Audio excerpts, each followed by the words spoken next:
something happening to the dog and not being able to the kids, that he would do it for the kids. So that was a good guess, and it's probably a good reason, but yes, I did. I also live in the burbs, and it's easy for him to run out of my yard, and I thought, okay, if he runs out, maybe I'll find him. So yes. I found a dog, though, that I loved, a little mini, it was like a mini golden doodle, and it was just on its own. I just found it like in public, just running around, and I was like, oh man, and I was praying it didn't have a chip, and I took it to the vet, and it did, and I was like, damn it, because I totally wanted to keep it. I have a question now for Scarlett. So when I was in Texas, there was this maker space, right? And they offer you the ability to get a chip and put into your wrist. And that's kind of like it's kind of like the equivalent to a key fob. So like when you walk up to the door, all you got to do is, wave your wrist and you get in. Would Scarlett have opted in for the wrist key fob, or would she have chosen the physical one?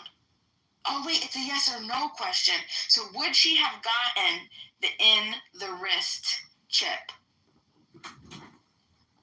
I think that's a no. Yeah, no.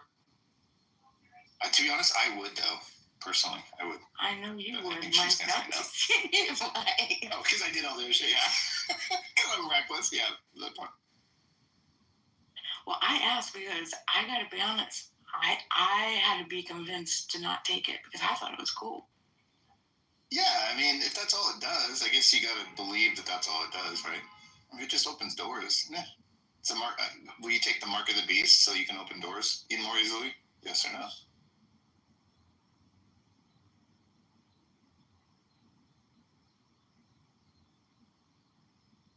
are you out of your cotton picking mind? What? You're gonna inject a foreign substance into me to open a door? Give me that card. Don't touch me with that syringe. That's crazy. What if you knew that you could upgrade it later to do other things? Even like you could remote start your car with it. Even creepier. What if somebody can go like my car and cut off my hand to get to the...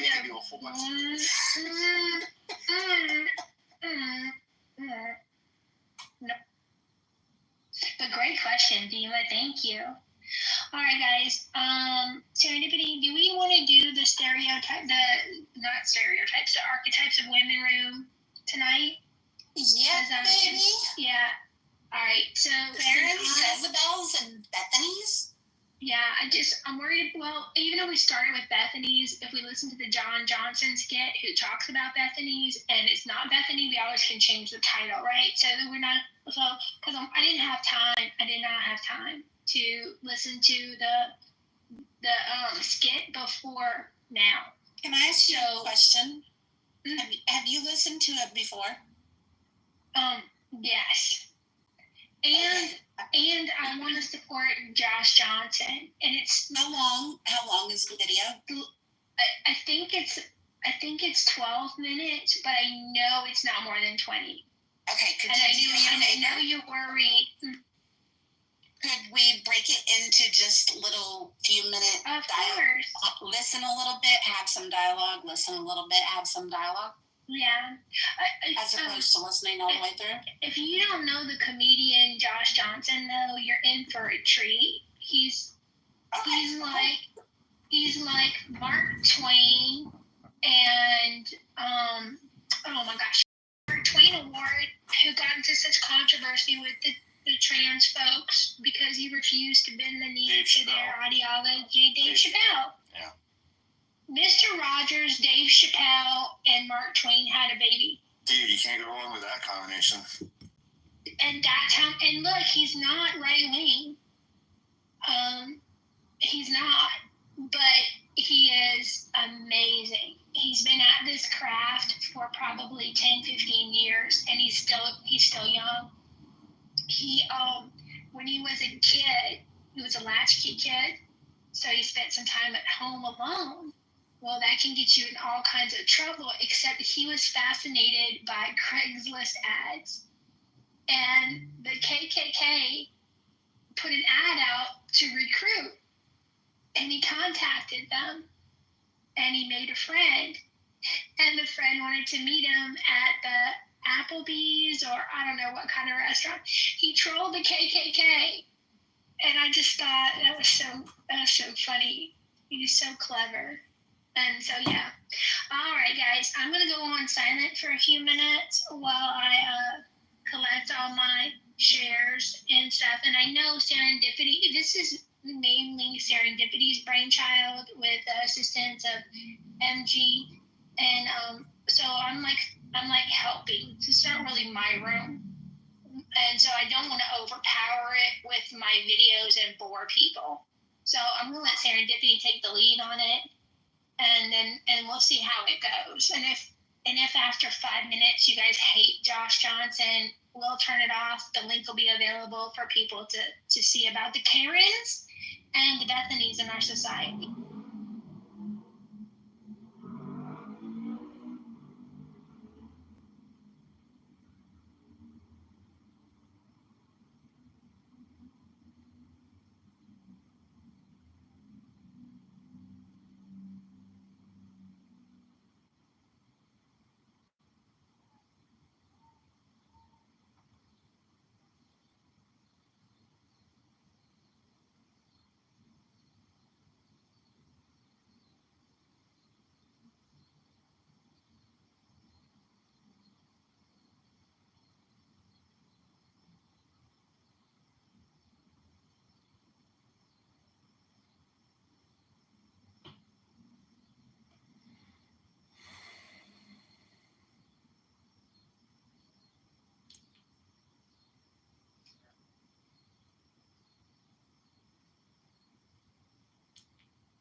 Give me 1 second, Monica.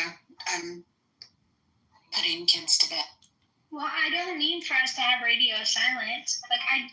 Y'all carry on the conversation, please. Asking someone another question. Nikima, do you have a question for someone? Anyone? No. Oh my God, I literally thought my phone wasn't working. I was like, what the fuck happened? Did I go my headset? Like, what happened? Well, so we can have Mike sing karaoke.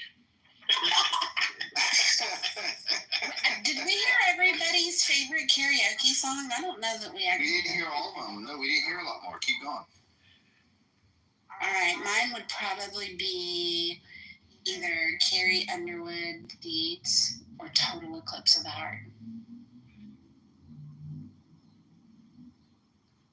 I like the second one. That's an interesting one. Right? Yeah, I like that one. I remember that song. That was a great song. Turn Who sang that? around. Who sings that? Who sings that song?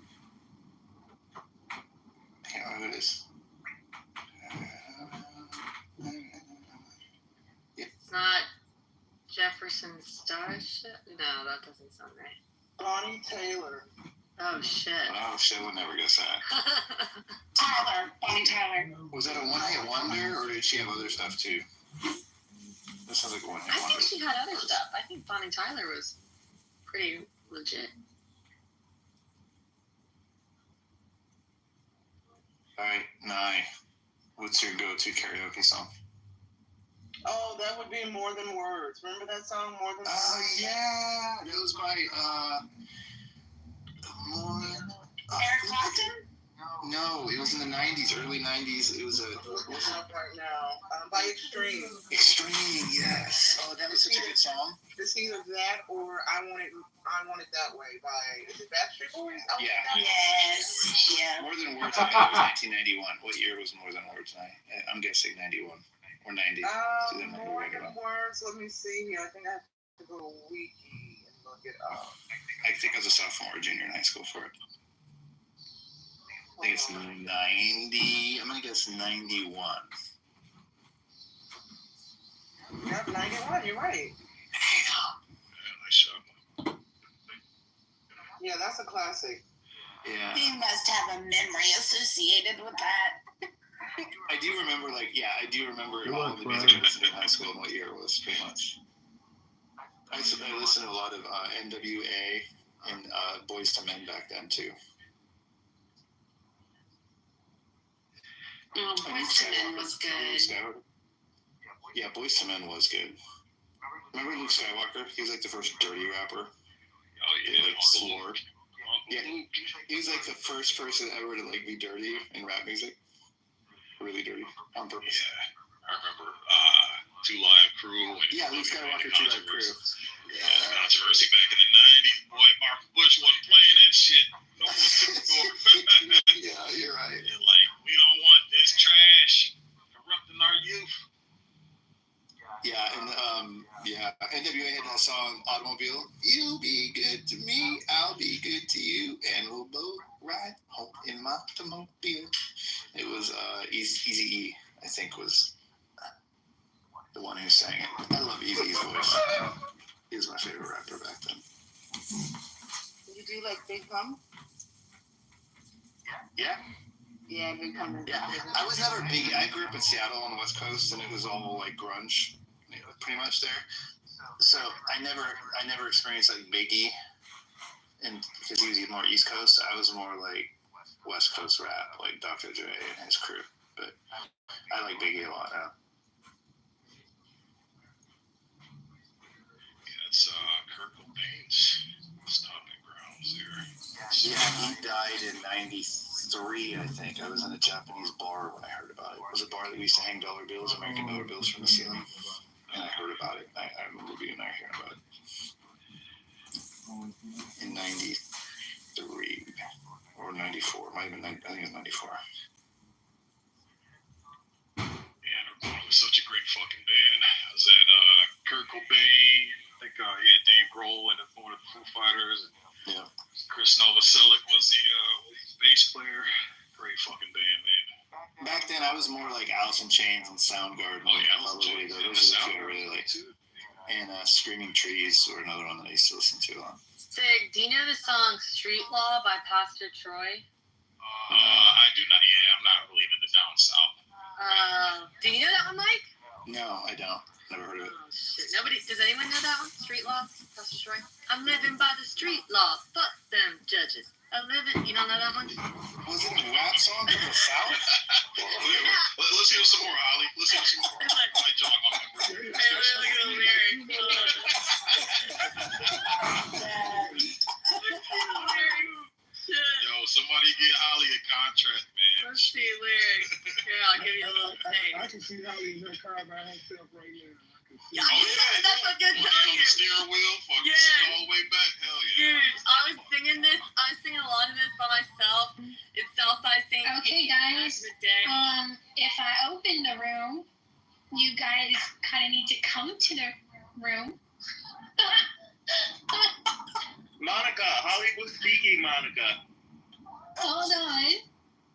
Like, I am doing this room for We're supposed to move serendipity. to a different room? What are you talking about? Right. I'm like in the hallway twiddling my thumbs with the chill music No, you gotta play on. it here. Why are you playing it here? Because it's a replay. Oh, okay. Oh, Monica loves her replays. Oh, you don't want to move. This is a big old room right now. I don't believe in moving.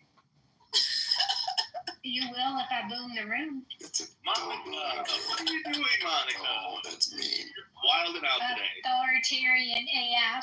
Okay, but before we boom the room, I want to answer the question. In my vaginas, I look for money. I prefer wealthy vaginas. Okay, we can boom the room. So, Good send off. Whoever said intellect is foolish. so now it's going to take me a few more minutes because I left the room that I was sitting alone in. I'm With sorry, like one Bob. listener. I didn't see the links. I texted you and I put it in the back channel. And I'm like, Oh, you did? you're like, all right. So take two. I'm sorry. Like, I know we talked about doing it in the public sphere to get more people, but we totally can do it here. I just need to, like, and that way, like, what, Sandy, what do you envision? Y'all are letting me have the replay. So we can do it in the muff and have a muff original replay here. or we could do it in the wilds of Clubhouse in the public spaces. Let's do it in the wilds of Clubhouse and the public spaces. Okay. All right. It is 7:09.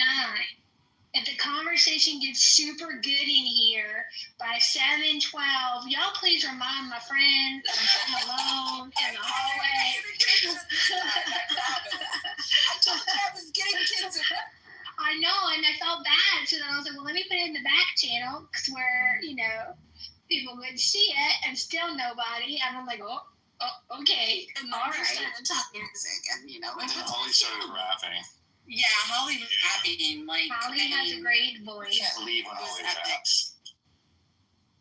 Yeah, I was about to say, I voted to get about 4 more verses that Pastor Troy song from Holly. I was thoroughly entertained. Well, I've actually been trying to find the lyrics, and I cannot find the lyrics. All I know is we live in by the street law. Fuck them judges. I'm trying to find the lyrics for you guys, but I was going to talk to Kima. I was driving, and I was, just jamming to that song, rapping along and stuff. And this group of black dudes next to me at a stoplight was hearing It was like, laughing. what's that movie Office Space where you roll up the window, you bring your seat back up and you roll up your window and echo model? Just picture me listening to hardcore street rap with a giant smile on my face. I'm the happiest person ever. I'm the most cheerful rapper you'll ever meet. Oh, y'all, she's thug. I'm a thug. She's fat pimping with a BLT. I'm dead. This has to be the least urban room of all. Nah, Holly done urbaned it out, man. Actually, I was heard only Holly Quisha. Holly Quisha. I listen to more rap and hip hop music than most people on here.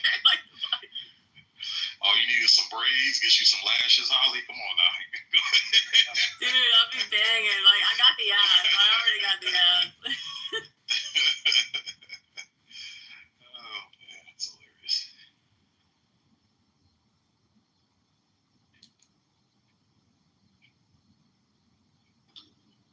What's up, everyone? They just silenced the. What's wrong? So you guys out there, who wrote Intellect?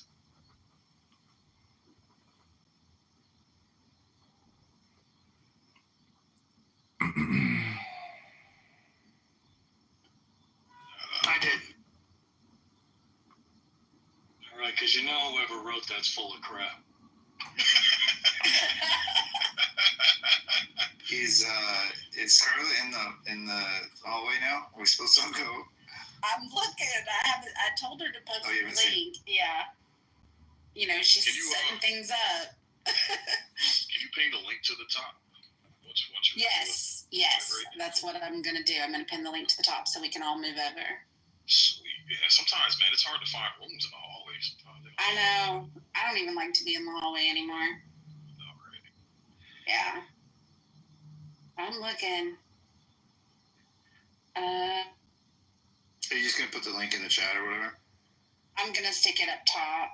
Oh. In fact, let me just end our beautiful little what do you look for in a woman poll. Remove. Come on, Mom. Send me the link.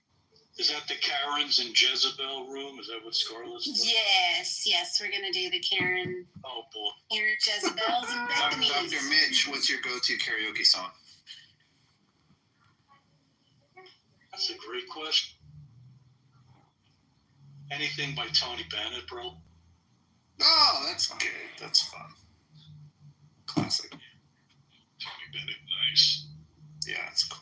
He's got sophistication over here. Yes. Unlike Holly.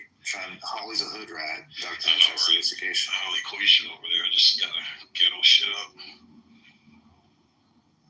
Dude, I actually found the lyric. When I walk, I'm living by the street law. When I talk, I'm living by the street law. I'm going to grab the link. I'll be right back. Law. When I bang,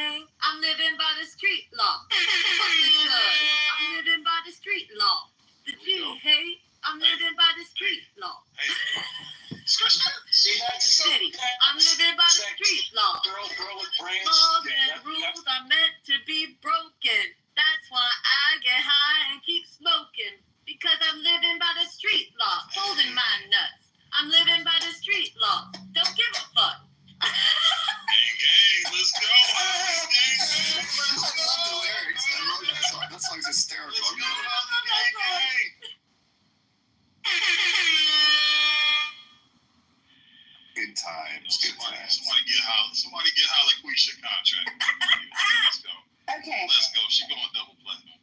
rooms at the top, y'all. All right, cool. Here we go.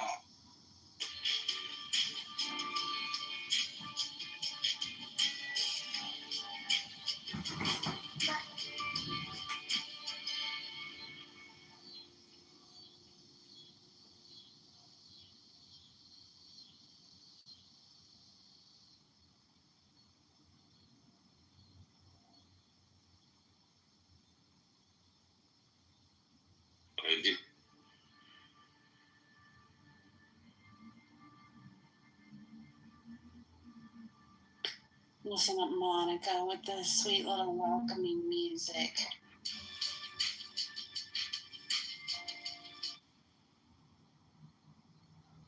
All right. So I don't want to take credit for this great room, but Serendipity reached out and said, well, what other rooms can we do? Because she has a big heart and she likes the relationship rooms. And, if they're done well.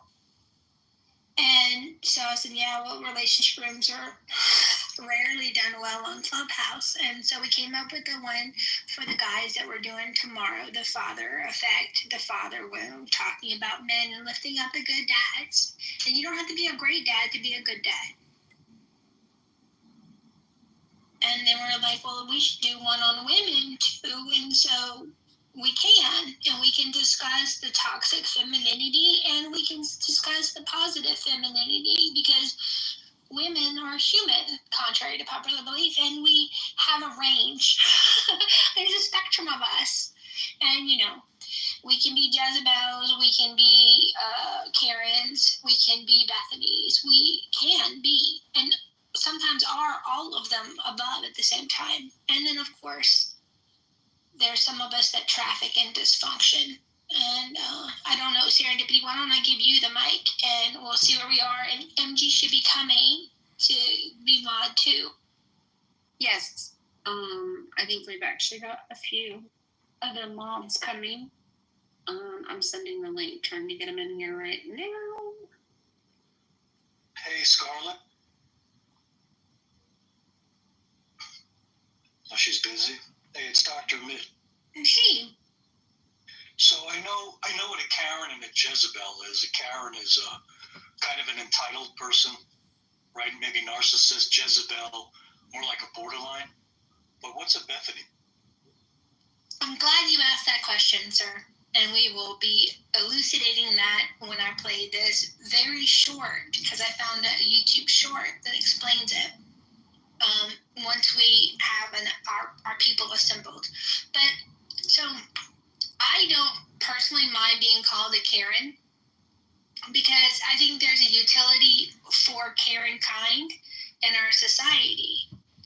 The women and men, because I've seen men Karens, and that's pejorative when they do it. But if there's an injustice, if there's a coupon that the store should take and it's not expired, I will speak to the manager because they had a contract with me. I made effort to come to the store. You should honor your advertising and for the good of humankind. It's a little hyperbolic, but you get the point. So there's a point where Karens do good.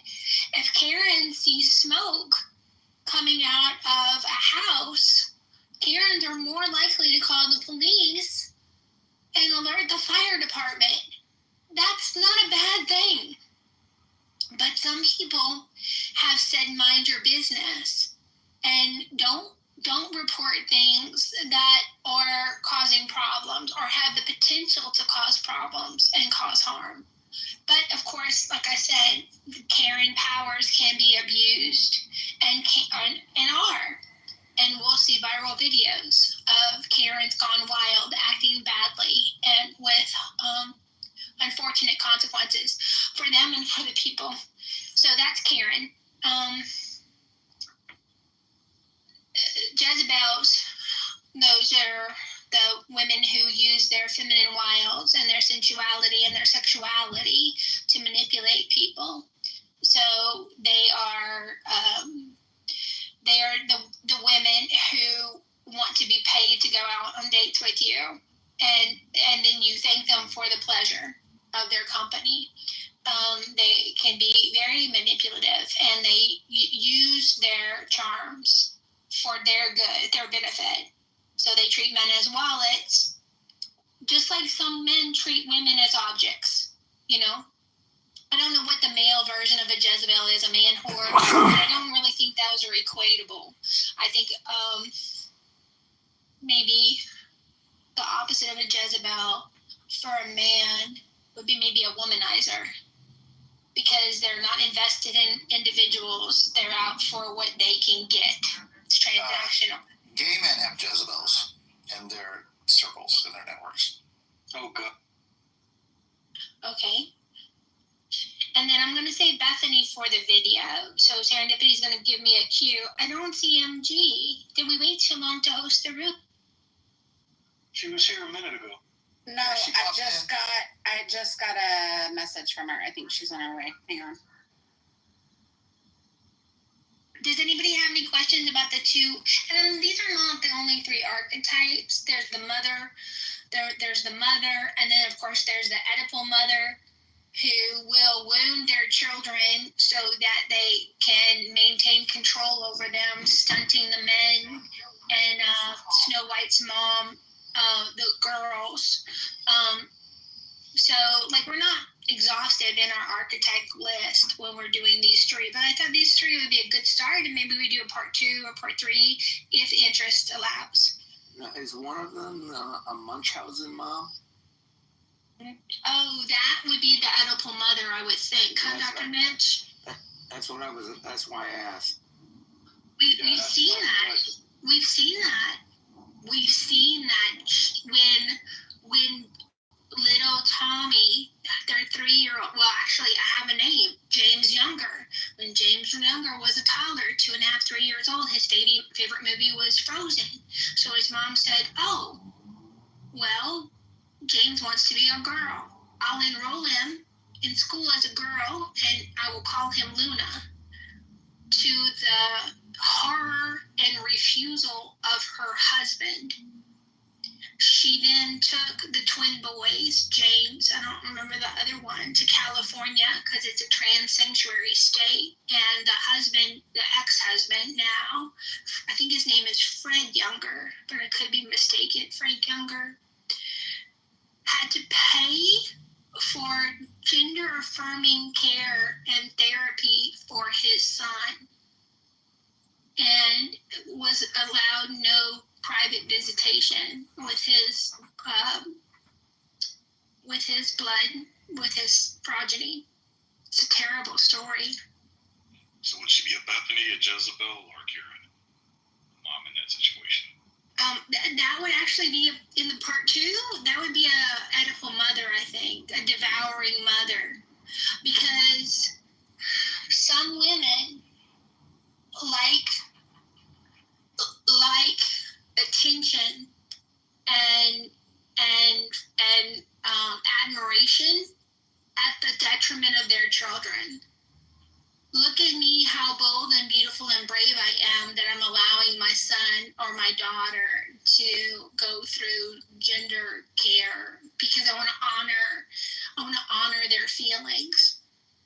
It's quite nauseating. When Deborah So, the sex therapist and researcher, says 97% of the time, I believe, hey MG, after the children, if left alone and they go through puberty and young adulthood, they either become homosexual or they get rid of the gender dysphoria completely. That's Mom, did you check your back channel?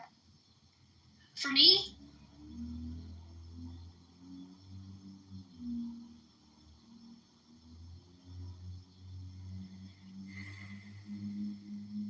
Yeah, I did promise that. I'll get right on it. Do I have to do that for everyone or just that one? No, just one. Because I just blocked. Okay, thanks. By the way, Serendipity, can you hear me? I can. No. It's been a rough day on Clubhouse, y'all. So where are we at with the conversation? Monica just gave a brief overview explanation of the Karens and the Jezebels. She was saving the Bethanies to review after listening to, she found just a little YouTube short that she's going to play. Cool. Yeah, and then we'll open up the conversation. I know we're waiting on a few more people. Do you want to play it now, or do you want to talk about the first two that we discussed, the Jezebels and the? You can. I think you're good to go ahead and play the clip. All right. Every person has different speeds that they operate at, right? You catch them on one day, they might react to you a certain way, another day a certain way. But some people do have like defaults, right? So one thing that's happened in the last like 4 years especially is that anytime a white woman's talking, we jump to Karen pretty quick, right? Like there's Karens out there, but then sometimes someone will just have a menu and be like, does this one have gluten? And we're like, Karen! Like that's, it's appropriate when it's appropriate, it's not appropriate when it's not appropriate, right? But for everything there is its opposite, okay? And I think that for us, we do need to start talking about the complete opposite, because we all know this person. We all know the white woman who doesn't want to make a big deal out of anything.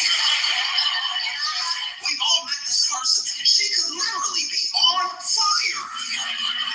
She's like, no, I'm just warm. Like,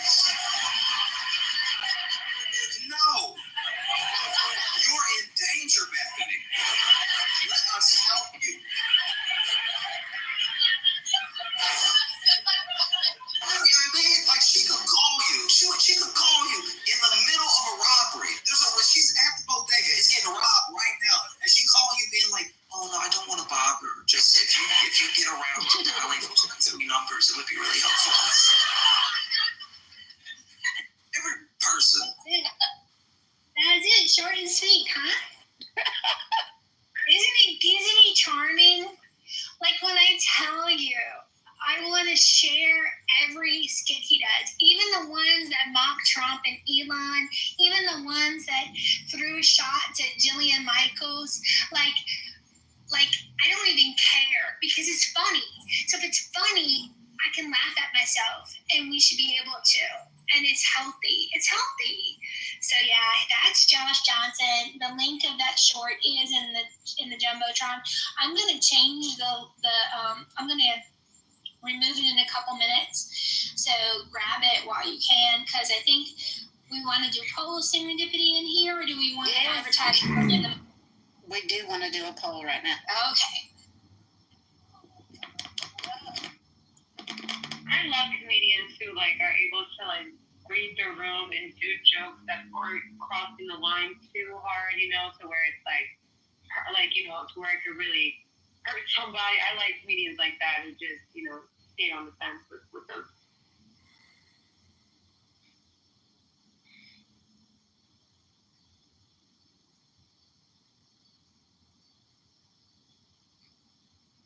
Sorry, I'm inviting just a couple more people. Well, I need to know did I oversell Bethany? Because I actually consider myself more Bethany than Karen. I would say Bethany sounds like the perfect wife. Shit. I was thinking my wife was Bethany, so same here. Wait, Sid, whether she's on fire or not on fire, the fact that she doesn't make things about herself, if she's literally on fire, she says, no, it's just a little warm in here. She's not trying to make it about her. She's just trying to minimize any type of adverse thing she's going through and not be a nuisance or a nag. She creates peace in the environment. Like, she's kind of the center point of the peace. At the expense of her mental health. It's not healthy. Sometimes. But if they're just kind and quiet and peaceful. all right, so MG does not like Bethany. Good to know. MG, it depends if it comes naturally to them or not. If it doesn't, then that would be brutal for them. No, MG's right though. That wasn't on my list. I did not think that would happen. you can speak up and not get walked over. Like, that's not healthy. You should have boundaries. I mean, it's okay to say no. It's okay to say I'm not comfortable. Well, I mean, I think a Bethany can stand up and go crazy if you fuck with her kids or something that's deeply important to her. I didn't get that impression. Yeah, my Bethany would for sure. My Bethany would freak the fuck out if the kids were at risk, or to protect the kids or her family. But if we only have two choices, right? At this point, then the Karen is basically an extrovert, and the Bethany is an introvert for the most part. If you're just gonna break it down as simple as Oh, that's a good breakdown. Oh no, this is John Pockets. I don't know. This is my I mojo can tend to account. have Bethany characteristics sometimes, though, and I wouldn't consider myself an introvert. I would be that one that called. My Pockets. What? I thought his breakdown sucked. That's right. You know the message. Ricky. Yeah. Right? It's been a long Are time. you gonna be deep in the muffs tonight, Pockets? Exercising my Friday night clubhouse time. I've been too exhausted. How are you guys? What's going on? Oh, it's I see. Long time no see. I've been too tired. You want my cash app? I'm saying. What's up, bro? Hey, is your wife a Bethany, a Karen, or a Jezebel. what's the other one? There it is. Oh yeah, Jezebel. It's in the Yeah, chat. she's not a Jezebel. In the chat. She's very good like that. She, you know what I realized, and I can only say this here, but it's so true. I began about almost a year ago tracking some things, and what I tracked was there would be these times where we would be doing fine, everything was going fine, sex regularly, everything is going good, and then I'll say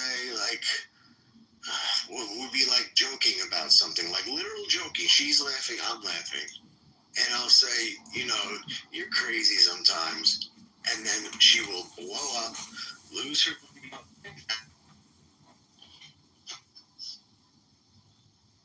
Is he in the Matrix, or is that me? Yeah, it's He's in Emily. the Matrix. Okay. All right, you gotta cast those demons out of your home. His wife's probably shining on him right now. Yeah, right. Fucking Bethany, motherfucker. I'm done. That is a trigger. Where do you think you mostly align, Holly? If you had to pick one of these three. All right, yeah, I've been reading about this while you guys are talking. I think if I had to pick between these three, I think I'd probably have to be Jezebel. What? Because it's saying, I'm going by what Chatty's telling me. It's saying Jezebel, people say turn a relationships or treacherous into leverage. Control through seduction, manipulation, or influence versus Karen is control through authority, rules, or complaining. I don't know, it's tough. I definitely complain a lot. But I also feel like I have a very... Don't worry.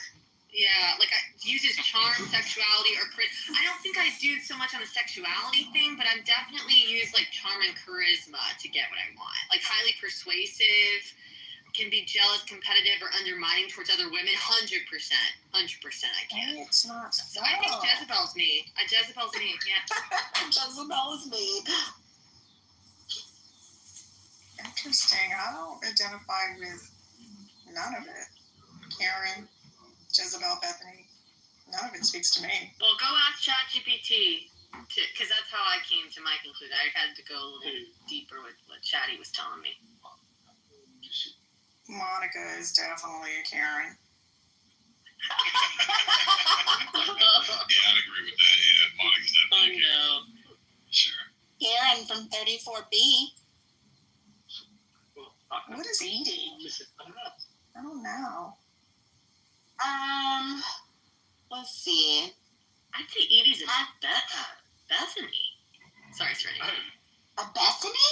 You think? I think she's an undercover No. Karen. I think she's an undercover Karen too.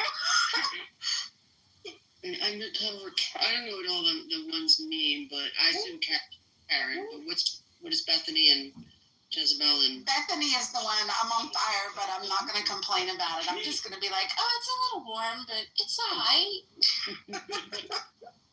And what's Jezebel? The Jezebel is, using your feminine wiles to get what you want. And Karen like complains about stuff that doesn't matter. Well, Karens they're a little authoritative, and they're kind of the squeaky wheel. I mean, I think we need more Karens, to be honest with you. So it says here, the shadow side of a Karen is entitlement, hypocrisy, and self-righteousness. And the shadow side of a Jezebel is manipulation, deceit, and Shut up, dude. What the fuck? Shut the fuck. Deceit and exploitation. See that? Okay, I'm torn because I might be more of a Karen. I don't know. I don't know because I'm not deceitful. I don't like that. I think I can be entitled, I can be hypocritical, and I can definitely be self-righteous. So, but don't you think, Karen? I don't know, Holly. Don't you think though that, like, for me, the charisma can kind of be like you play up the charm with somebody that you don't necessarily care about being charming with. Dude, you gotta kick this. Yeah, he's distracted. I know. I'm looking to move him down. I can't focus on what you say.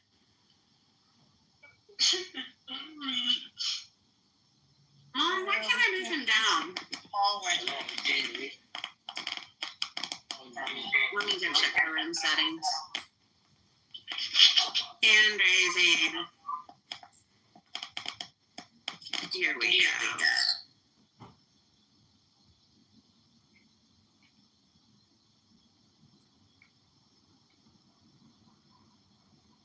Right. Oh shit, ChatGPT saying, want me to make you a self-assessment quiz style checklist? Hell yeah, I do.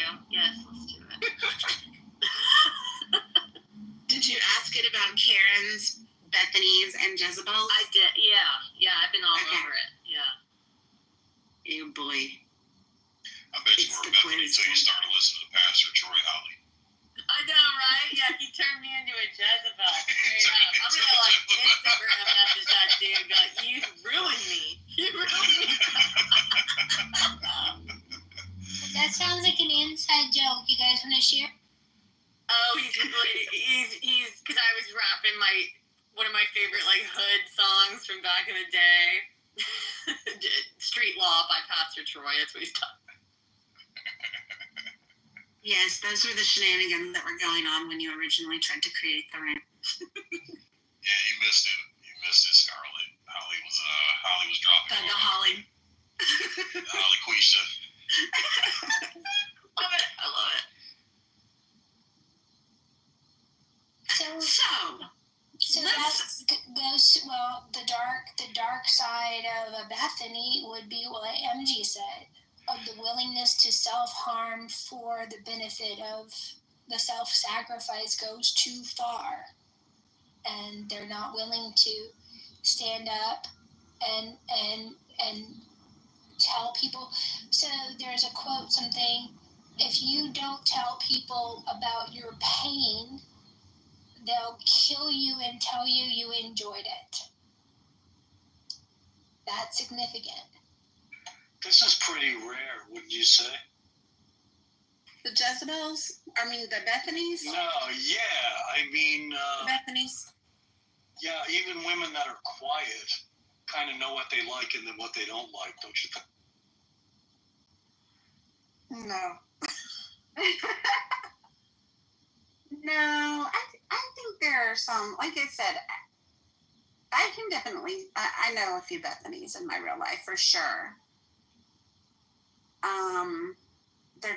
They're not going to complain. They're not going to make their feelings known. The problem with the Bethany's are that they stuff so much down though all of the time that they're usually the ones that are really, really volatile, and the seemingly like nothing burger is what makes them just absolutely lose their top.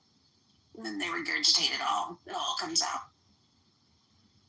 That sounds like Asian women a little bit. I mean, not to be stereotypical, but they tend to stuff and explode. Yeah. It depends what kind of videos you're watching. Okay. All right. Okay.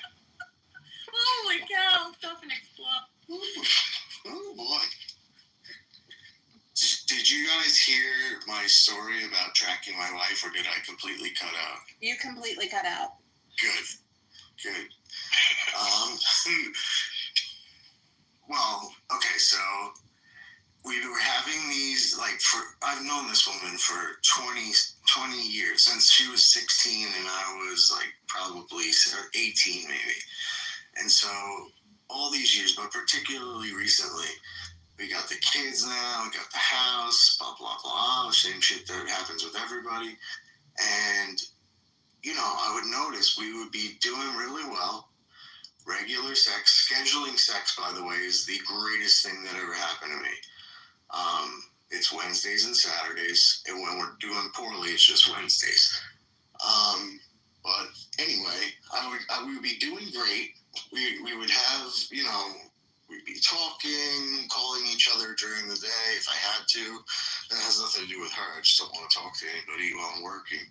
But anyway, it was going really well. And then we would be hanging out, making a joke, and I would say something like, "Oh my goodness, you're crazy." Like if she did something, but in a joking way, and something like that would just blow up. What do you mean I'm crazy?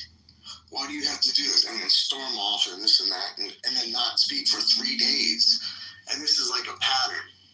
And so when it happened about a year ago, I just happened to go up to the bathroom, and in the waste bin, I saw something.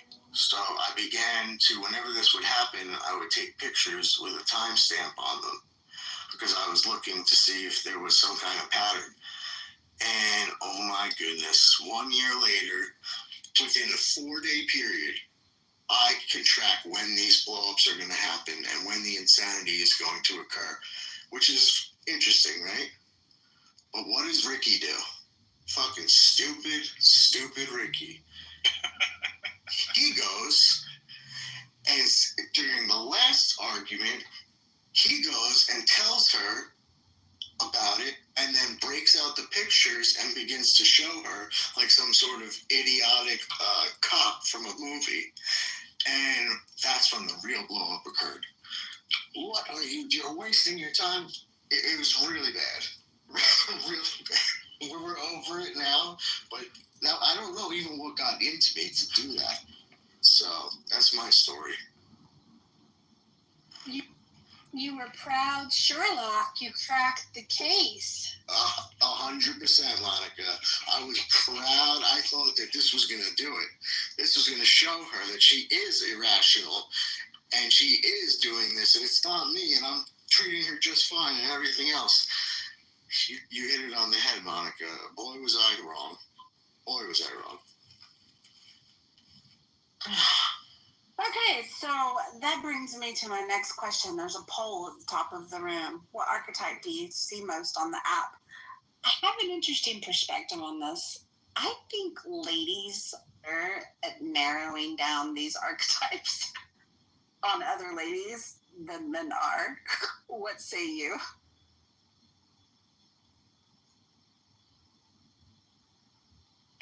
Ladies are better at what? Since we voted the same, Serendipity, Right. I laughed so hard. I don't know. I think that ladies are better at recognizing Karens, Jezebels, and Bethanies than men are. Oh, yeah. Historically. 100%. Yeah. Of course. You're not blinded by your dick. Exactly. Yeah, that's exactly it.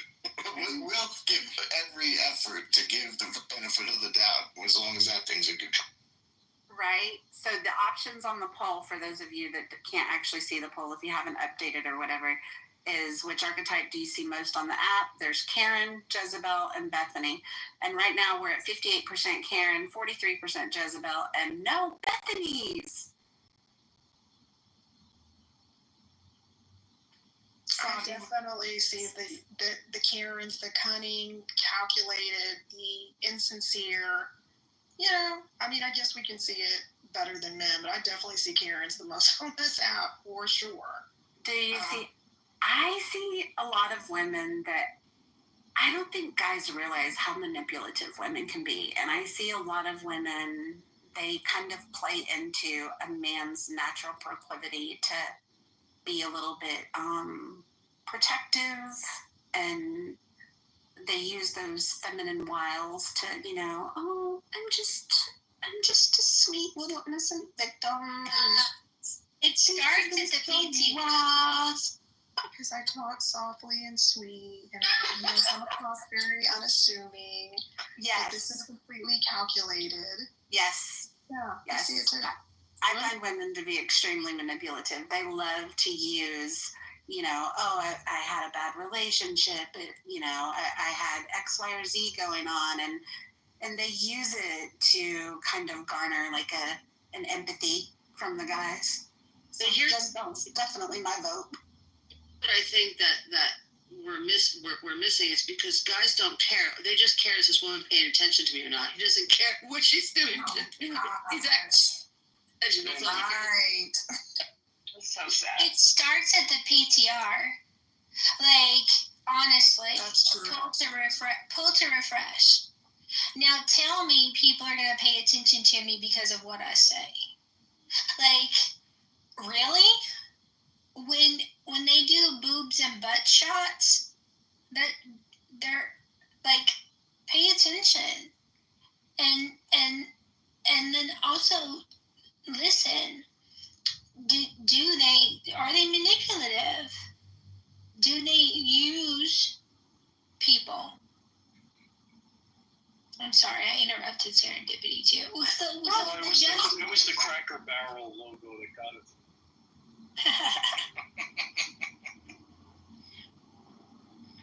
Guys, what do you think? I'm particularly interested to hear from the guys on this one. Yeah, I think we're simple creatures. Yeah. Very simple. Yeah, no, 100%. Yeah, you got a lot of those Karens in Bethany's clothing, man. There were a lot of guys, like Ricky said, it's because we're thinking with our dicks most of the time. It's, you know, ugly chicks, I don't think can get away with that. Get away with that. Not as much. But even ugly chicks still garner at least a 20% higher, 20% higher empathy level from men than men would, another man would, even ugly chicks. Yeah, they literally fuck them because they feel bad for them. It's really sad. It's a kid, okay? Don't fucking ruin it. It's charity. Riddle me this: how do you fall for like a fake PTR? Like, how do these people even have their real picture? It's a word. Guys, if you had a penis MG, you'd understand. You'd understand. I had someone call my AI picture beautiful like my cartoon. I was like, bro, I'm so disconnected. Like, Is that Pockets I hear? That is Pockets, the one and only. what's up, Dr. Responsible? I haven't heard your chaos before. Oh, how dare you? I missed it, man. Dear me.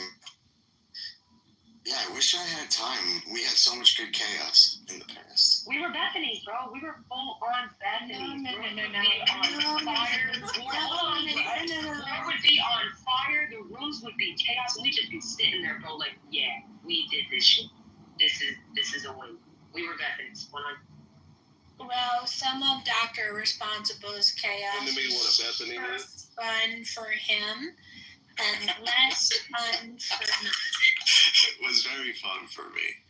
Can someone explain to me what is a Bethany?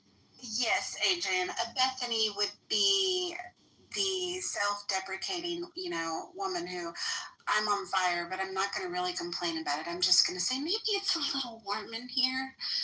Or I think the example Monica used earlier was, somebody's breaking into your house in the middle of the night and you pick up the phone and you call your friend and you're like, well, never mind. I mean, I don't really want to bother you. I'll just talk to you later. I'll deal with it. That's your bad idea. Is there enough people here that are interested in the Josh Johnson skit? Because it's not very long. Yeah, play it again, Mark. Serendipity. Yeah, absolutely. I'm a Bethany, dude. That sucks.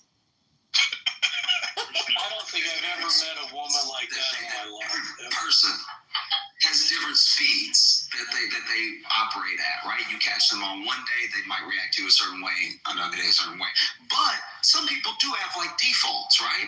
So one thing that's happened in the last like 4 years especially is that anytime a white woman's talking, we jump to Karen pretty quick, right?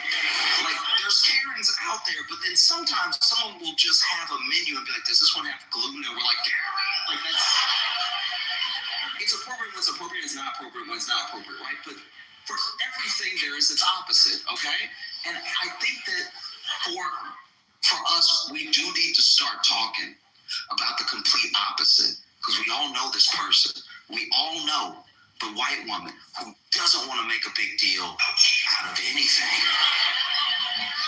We've all met this person. She could literally be on fire. It's just like, dog, I'm just warm. Like, no. You're in danger, Bethany. Let us help you.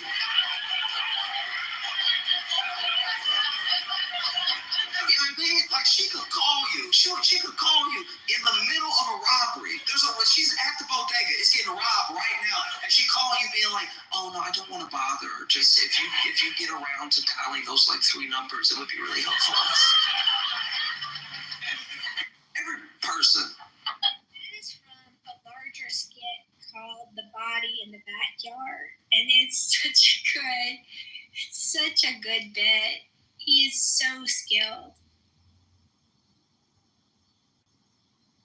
But that's Bethany. I think us Bethany's, my bad. No, go ahead. Obviously, I think us Bethany's are just so fucking desensitized to all the shit that's happening that we're just now just like numb. You know, I could see, you know, a plane crash down the road and I'd be like, fuck. Oh, that didn't work. You know, it's just shit like that where I'm just like, damn, dude. I feel like it's just desensitized. You know, we just have, what are we going to do type of. So, Adrian, given that explanation, which archetypes do you tend to see more on Clubhouse? The Karens, the Jezebels, or the Bethanies?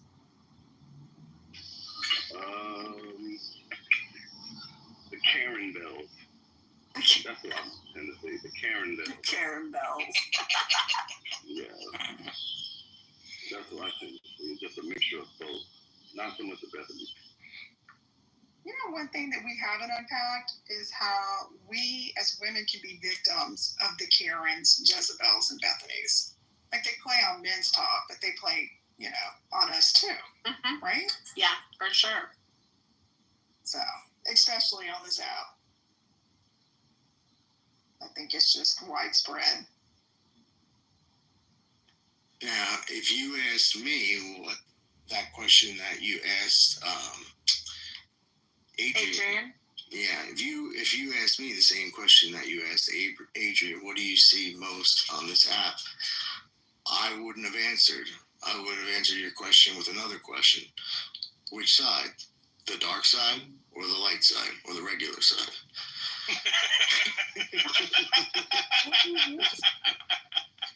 Oh man, here we go. Open that can of worms. I didn't know if we were just going to do gender, if we were going to do race, but I got some stuff to say, you know?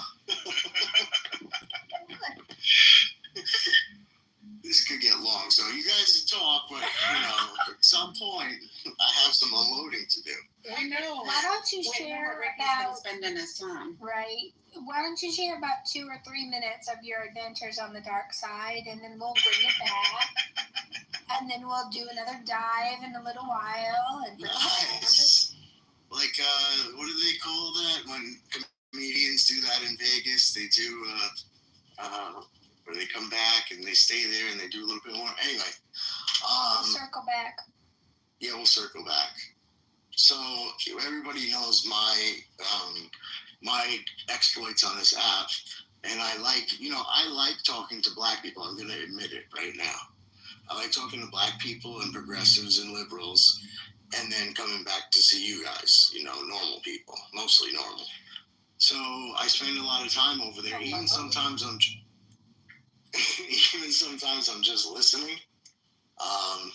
And then, it gets far enough where I have to jump off and come on stage. But my situation, but my wife, who has always been completely opposed to even discussing this issue. She works in New York City. She's had some interesting experiences, but she's been totally opposed to talking about it. She does not believe anything I do. She does not think anything I do. And I'll make it clear, I don't think that there's any kind of mental or like physical difference between groups of people. They're just people. But she went on a flight with Spirit Air with my kids without me for the first time in their lives. And she is like 92% made of black women. And she called me crying finally after a 4-hour flight, getting the plane stopped, this and that. And she goes, "Oh my God, Ricky, they're all right. These women are out of their minds. They're a different group of people. They were so nasty the entire time. They treated us like shit. They yelled at our kids every single time." It was a bad situation too, because everybody was missing their flights and everything else. And so she's going to tell me when I pick her up tomorrow exactly what happened, and I'll let you guys know. But this is not black people. This is, unfortunately, black women are quite a problem. And that's why I want to take away their rights to vote. Thank you. I'm complete. What is happening? I want to take away your right to vote too, not as a person. We're scratching that. Yeah. That was. I don't know what that was. Yeah, that was just a diatribe. I don't know what that was. No, Shout out to Spirit Airlines though, Holly. I'm sorry.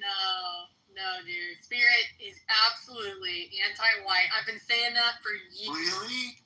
Yes, I've been saying that for years. It's a great place to experience racism as a white person. Oh, they treated me like gold, bro. Yeah, I love Spirit. I use it every time.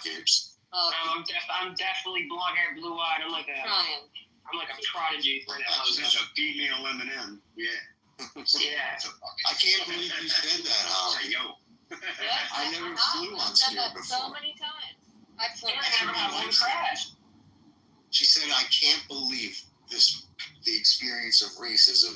I've never felt anything like that before." And she's not like overboard. Go ahead. Spirit Airlines never had like a fatal crash like American. Well, they don't let them fly the planes. They just let them open the cans of ginger ale. Oh my God. But seriously, I can't. Holly, I'm going to find out all about it from her. Yeah, I'm looking at it right now. We could discuss the reasons for hours. It doesn't mean they're bad people, but culturally, there's some problems there. Well, airlines in general, the flight attendants and the check-in people, they haven't been happy. It's like a known thing in the airline. There's been a lot of mergers and so the employee satisfaction has really gone down the tube. So I think that's kind of being projected a bit onto the guests. The articles I found, Holly, are articles of black people being kicked off the flight. You're searching right now. You should look. I see articles of 7 African Americans were kicked off of Spirit Airlines because of some dude that was talking some shit. So they talked some shit back, and those people got kicked. I mean, that's not a surprise, but did you find any? No, I'm looking. Wait, what you look for? Articles about white people getting kicked off? Yeah, I looked for a Spirit Airlines anti-white, and it showed me an article of black people getting kicked off the airline. Yeah, you're not gonna find anything because you gotta look in Reddit and you gotta look on like the Instagram, whatever that new thing is, because that stuff is not gonna be articles. Nobody cares about white people getting kicked off the plane. That doesn't sell. Like nobody's gonna click on that. So you might be able to go to like page 11. That's a lot. People do click on stuff like that. Well, it's not Y'all remember, gonna pull up in the Google search, really. Y'all remember that white guy that was on the plane that had the Burger King crown on and was screaming? Oh, yeah. Well, yeah, because that works with the narrative. Absolutely was clicking on that shit. I give points to Reddit though because Reddit almost crashed the stock market in GameStop. So I give props to the Reddit community. They got some power. There's some stuff on Reddit that you definitely won't see on Google or ChatGPT. So I'll give some props to Reddit. You can't find it anywhere. Reddit is amazing. Oh, speaking of Reddit, there's a lot of Jezebels that's on this app that is on Reddit, busting it wide open. I ain't gonna say it. How the fuck do you know that? Because I saw them. So given your experience on one side, Ricky, what's your experience on the other side? On my side, I have had nothing but, normal to good experience with black men in my life, like, not in a homosexual way, but you know what I'm saying. Except, like, in the beginning, there was some, because I grew up in a almost all black neighborhood. That was a little tough for the first year or two. But once we had the fights and we played sports together and bloodied each other up, it became really good friends. So I've had very good experience with black men and black women. I've also had some very good experiences. I meant the women. Well, I think I've had very good experiences with black women, but there's this thing that happens where there's sort of a, like, I'm going to be good, daddy type of thing that goes on, and I'm sure they wouldn't admit it, but the men in the room can tell you, a white guy with a black girl is a different dynamic than it would be black guy with a black girl, unless he's really got it going on. Because they just kind of, I don't know, my experience has been they've been prim and proper and not want to do anything wrong, and they've been very, very good to me. This is how I know you bullshitting, bro, because just a few minutes ago you said we all the same. We just all do. We are not different. No minds, no nothing. I just wanted to take away your vote. I know you guys have minds. I love your minds. It's a voting thing, that's all. It's nothing to do with you. And if you were as intelligent as a man, you would be able to put that shit deep down in your soul and forget about it and think what's good for the country, which is women not love. You got many personalities. This is just a prime example of how men are just terrible at examining the intentions of a woman. Have you ever seen the movie Split, Serendipity? You ever seen that movie Split? Yeah, it's an amazing movie. Yeah, that's you, bro. That's men. Why? Why are you saying that? You think that too, Sig? No, I'm just laughing because Pockets is funny as shit, man. Totally does. It totally does. Great movie. You think I'm like that, but my 90% of my personality is the same as we always are together. But 10% of my personality wants to take away the 19th Amendment. That doesn't mean I'm split. It just means I have like one thing that I want to do that maybe you don't like.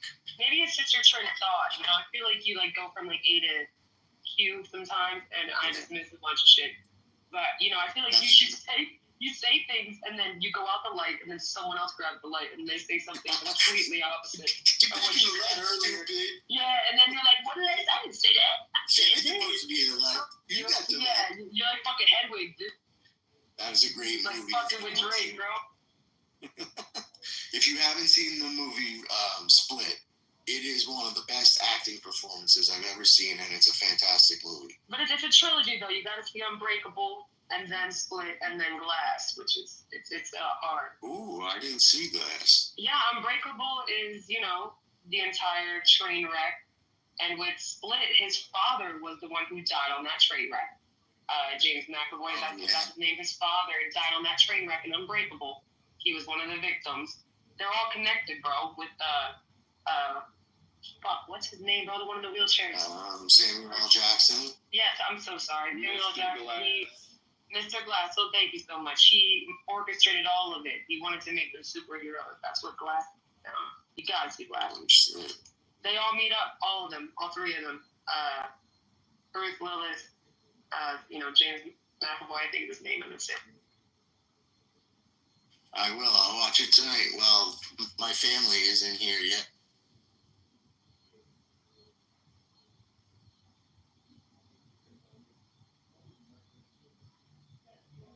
But when it comes to like Karens, I'm sorry. No, go ahead, Buckets. I was just saying, when it comes to like Karens, aren't there like different spectrums of Karens? Like, I feel like there's Karens who really call that manager and get shit done, and there's Karens that are just like, you're walking your dog, you're a threat to my life. I feel like there's like all a different spectrum with the Karen call. Do you? What about on Clubhouse? Do you see a lot of Karens on Clubhouse? I see pick-me's on Clubhouse. I see pick-me Karens on Clubhouse, where they're like saying shit to be like, I'm for it. You know what I mean? Yeah. And they're not. I see a lot of those too. I used to be that, bro. I used to. Baby Monica? Hey, baby Monica. Yeah, blame me. It is all my Some fault. of these little babies. I saw a baby marketing campaign. Everything that I do. Baby Monica. I saw a news article about these babies today. I had that mindset, and I don't know, it made me even more ignorant to the truth of what's really going on. But yeah, Did you say that I fixed you as a doctor? Absolutely not. No, you were part of my worst experience on Clubhouse. Truth is painful. No, you and those extreme conservatives, man, fucked me up, dude. Like, you guys just ignore all history, bro, all the time. Like, you guys just say that didn't happen. We the best. Like, it's freedom over here. Yeah, like y'all just some, are I think all radical political sides are delusional. Every single one is like an extremist of each side. And you weren't. I'm not one of them. You are one of them. I don't believe that history didn't happen. I talk about it all the time. It happened. It affects people. There's post-traumatic slave syndrome, possibly, and it affects people. You got to delineate between your radicals. Okay. Right. But I get what you're saying. Yeah. I don't know. I just think you guys have to be careful because, I've seen some guys behave in some pretty radically egregious ways towards each other. But the most devious people that I have seen on this app, the most dangerous people that I have seen on the app have been the females. And they get away with it because they're female, because they're unassuming and sweet and soft-spoken, and they have a pretty PTR. And, I've seen a female go to the extreme of creating a burner account in another guy's name to make fake back channel messages to implicate him and some egregious behavior that was completely untrue. Inappropriate sexual advances. Inappropriate. For sure. I believe it 100%. The one she's talking about,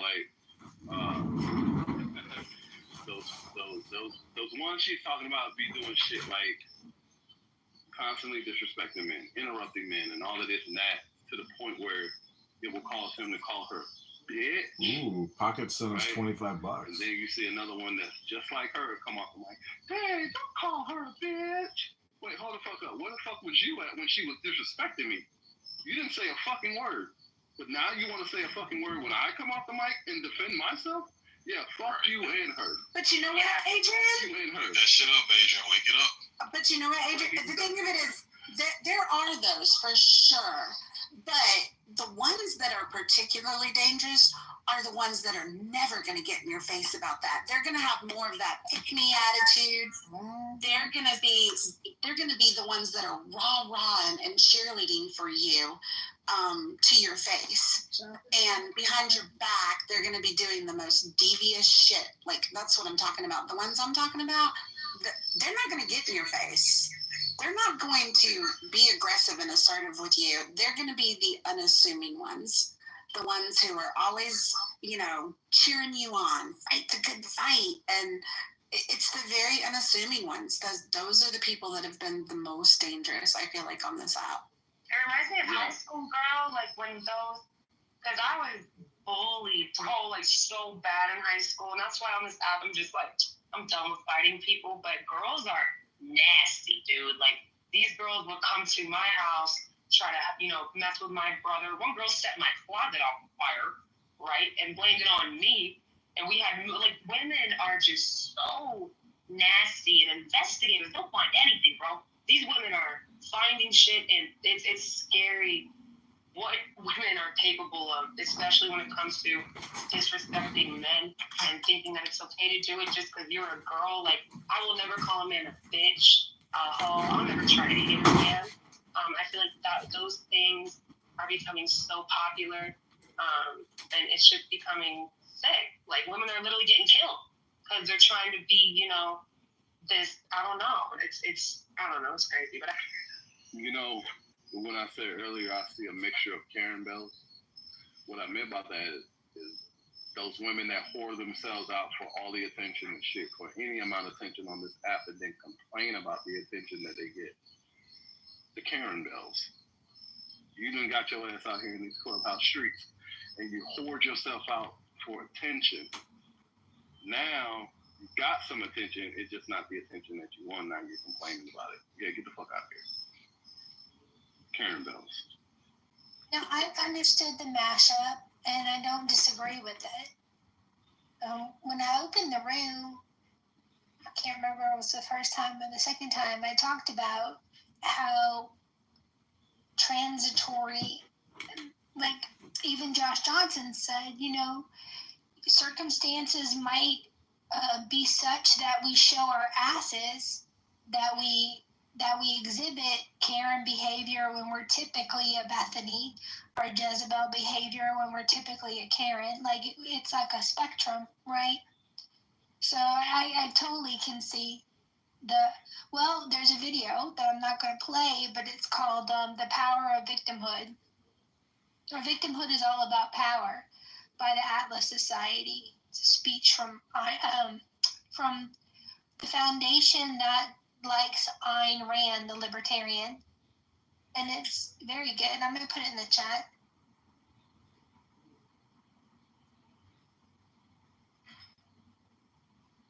Hey, Nye. Happy Friday, ladies. Happy Friday. Sorry I'm late to the... You are. It's okay. We just been discussing the Karens, the Jezebels, and the Bethanies.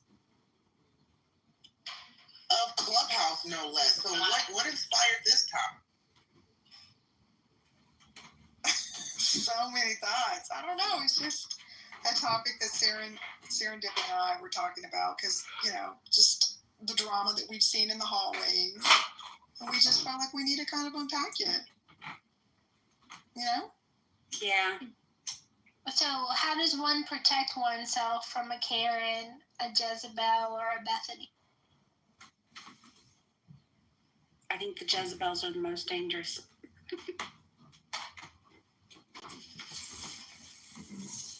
I don't know. I think it comes down to scratching away at the surface level stuff and listening.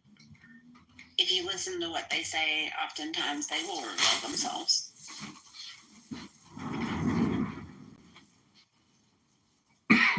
So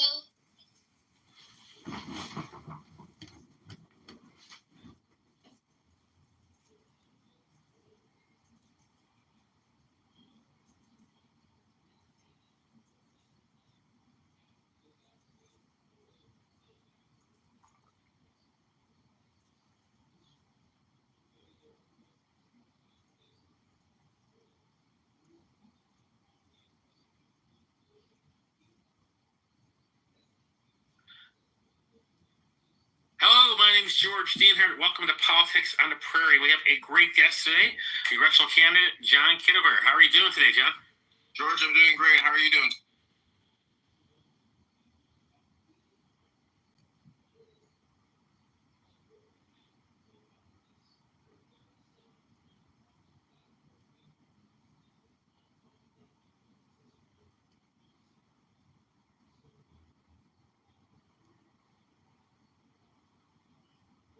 Congressional candidate John Kitover. How are you doing today, John? George, I'm doing great. How are you doing today? I'm doing real good too. I see you got the whole campaign headquarters going there. I do. I've got a lot of phones set up. I've got a lot of YouTubes going, Instagrams, X accounts, Clubhouse. I try to do a lot of mass communication for the campaign at home. I saw that. That's how you got on my radar. Was all social media. You're probably way better connected on that aspect than your opponent, the Hood. Why don't you tell us a little bit about yourself? Sure. I live in Chicago, 42 years old, and I'm a graduate of the Citadel in Charleston, South Carolina, which is a military college. I was commissioned as a second lieutenant in the U.S. Army National Guard, served from 2002 to 2006.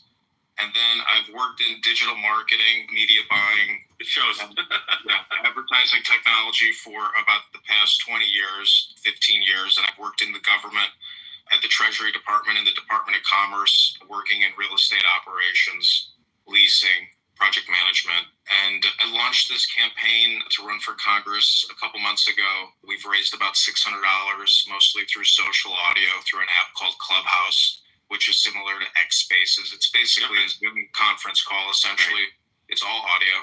And I'm trying to defeat Darren LaHood, who I view as being a negative Republican who's created $20 trillion in debt in 10 years. So I'm fighting. Yeah. Go ahead. No, go ahead. I'm saying I'm fighting for the people of the district in 16th district in Illinois, for the whole state of Illinois, and for MAGA and the Republicans all around the United States who believe that our government is borrowing and spending way too much money, and we have to cut the spending. That's a pretty big order because LaHood's he's going to have the Illinois GOP behind him. He'll have some federal law stuff behind him. He's going to have money to spend. Right now, you're at about $600. What's your strategy to counteract that?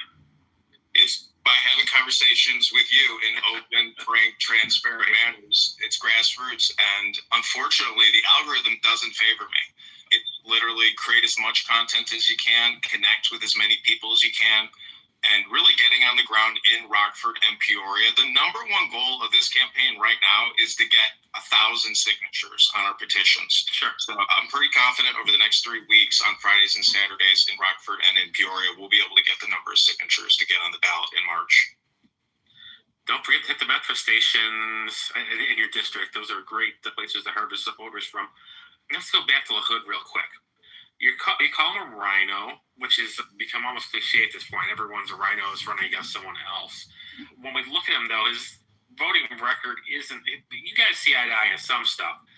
What is it you're not seeing eye to eye on with him that caused you to run here?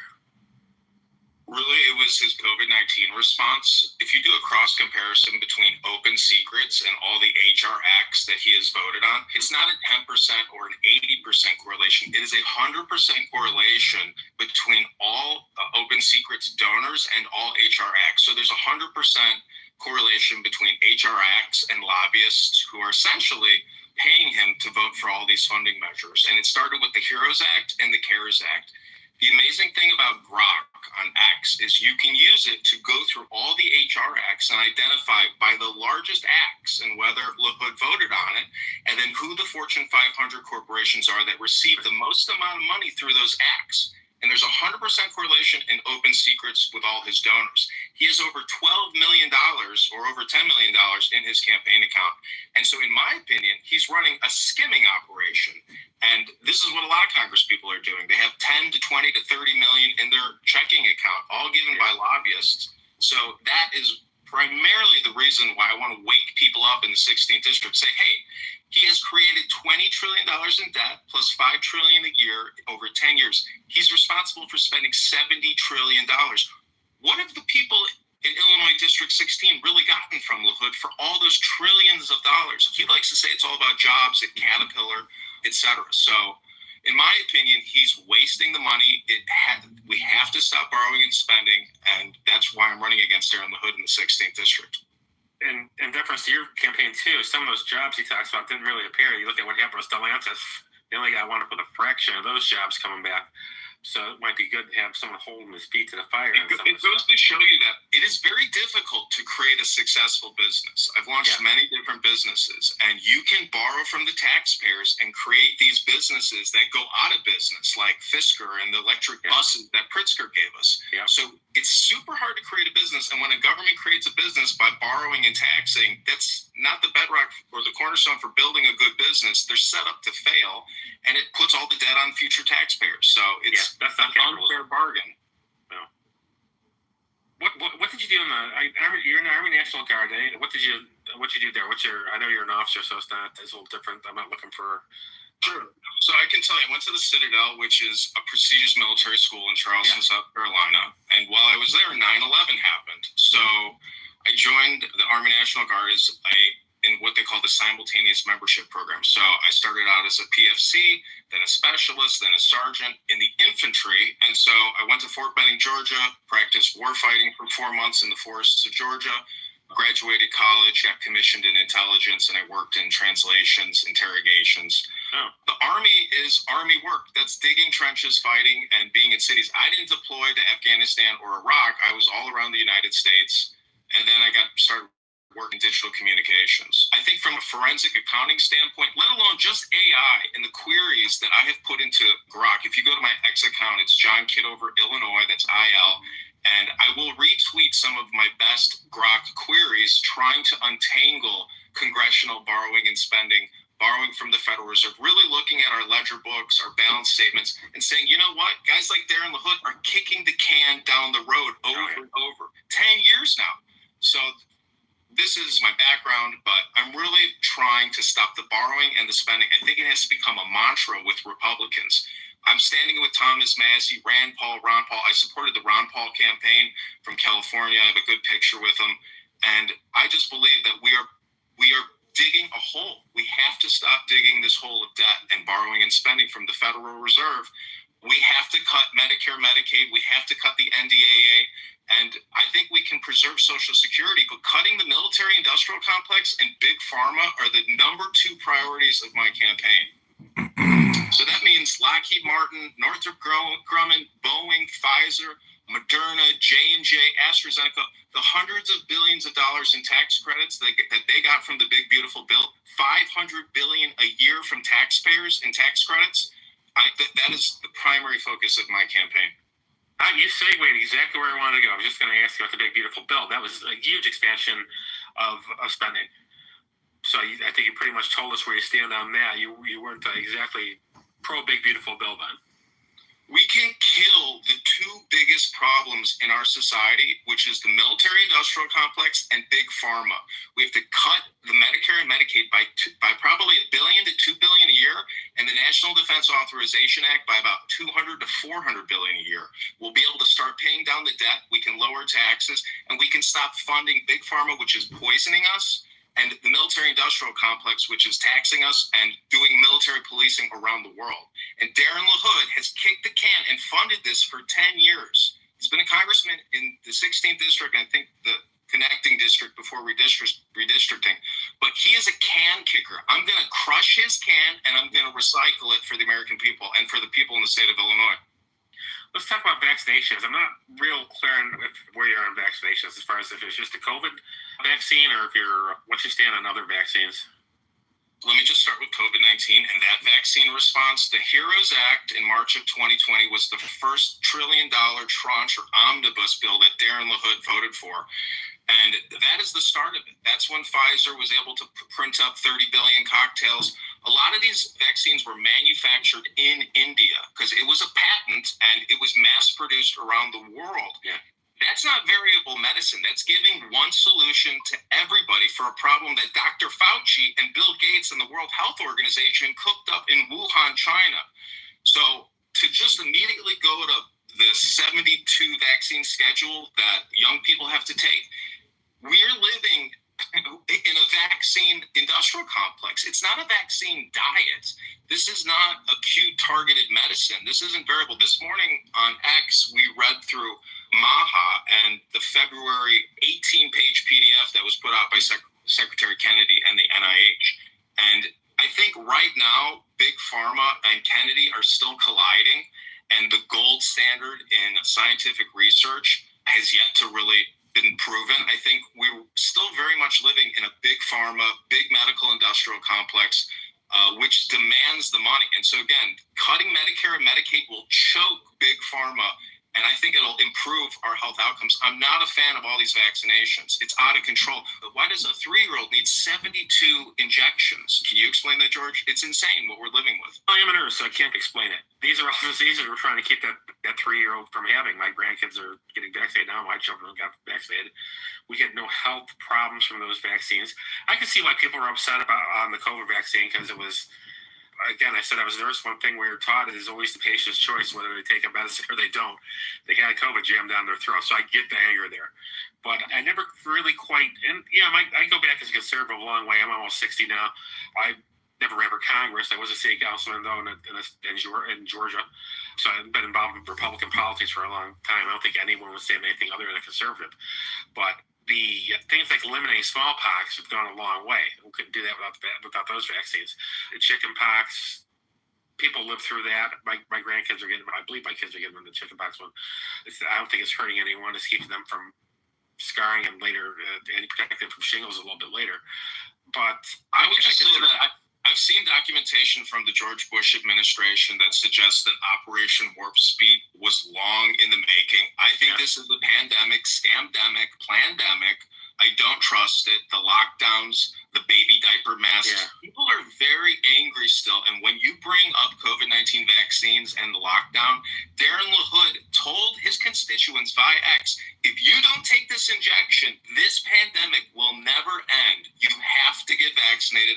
Otherwise, you'll never be able to go back to work. That's the type of messaging he put out on his X account. You can search it. Just go to Darren LaHood's X account, type in vaccine, and see what he told everybody. He was doing propaganda messaging, pushing out big pharma talking points. That's not leadership. That's doing what your lobbyist, multi-million-dollar contributors tell you to do. And he's telling everybody on his X account, his Facebook account with 27,000 followers. In my opinion, he's pushing propaganda, and he voted for it. And he took out he took out trillions of loans on your behalf to fund this. We're $37 trillion in debt, and we have $100 trillion in unfunded debt liabilities. That's a total of $137 trillion. So everybody in this country owes over $100,000 right now to the federal government and the balance sheet. And Darren LaHood doesn't talk about it. All he talks about is how the big, beautiful bill is so beautiful. It's not beautiful. It's taxation by loading it on the back end. So in my opinion, he is not leading the people in his district, and he's a failure as a congressional representative in the 16th district. And in Illinois, he's just a can kicker.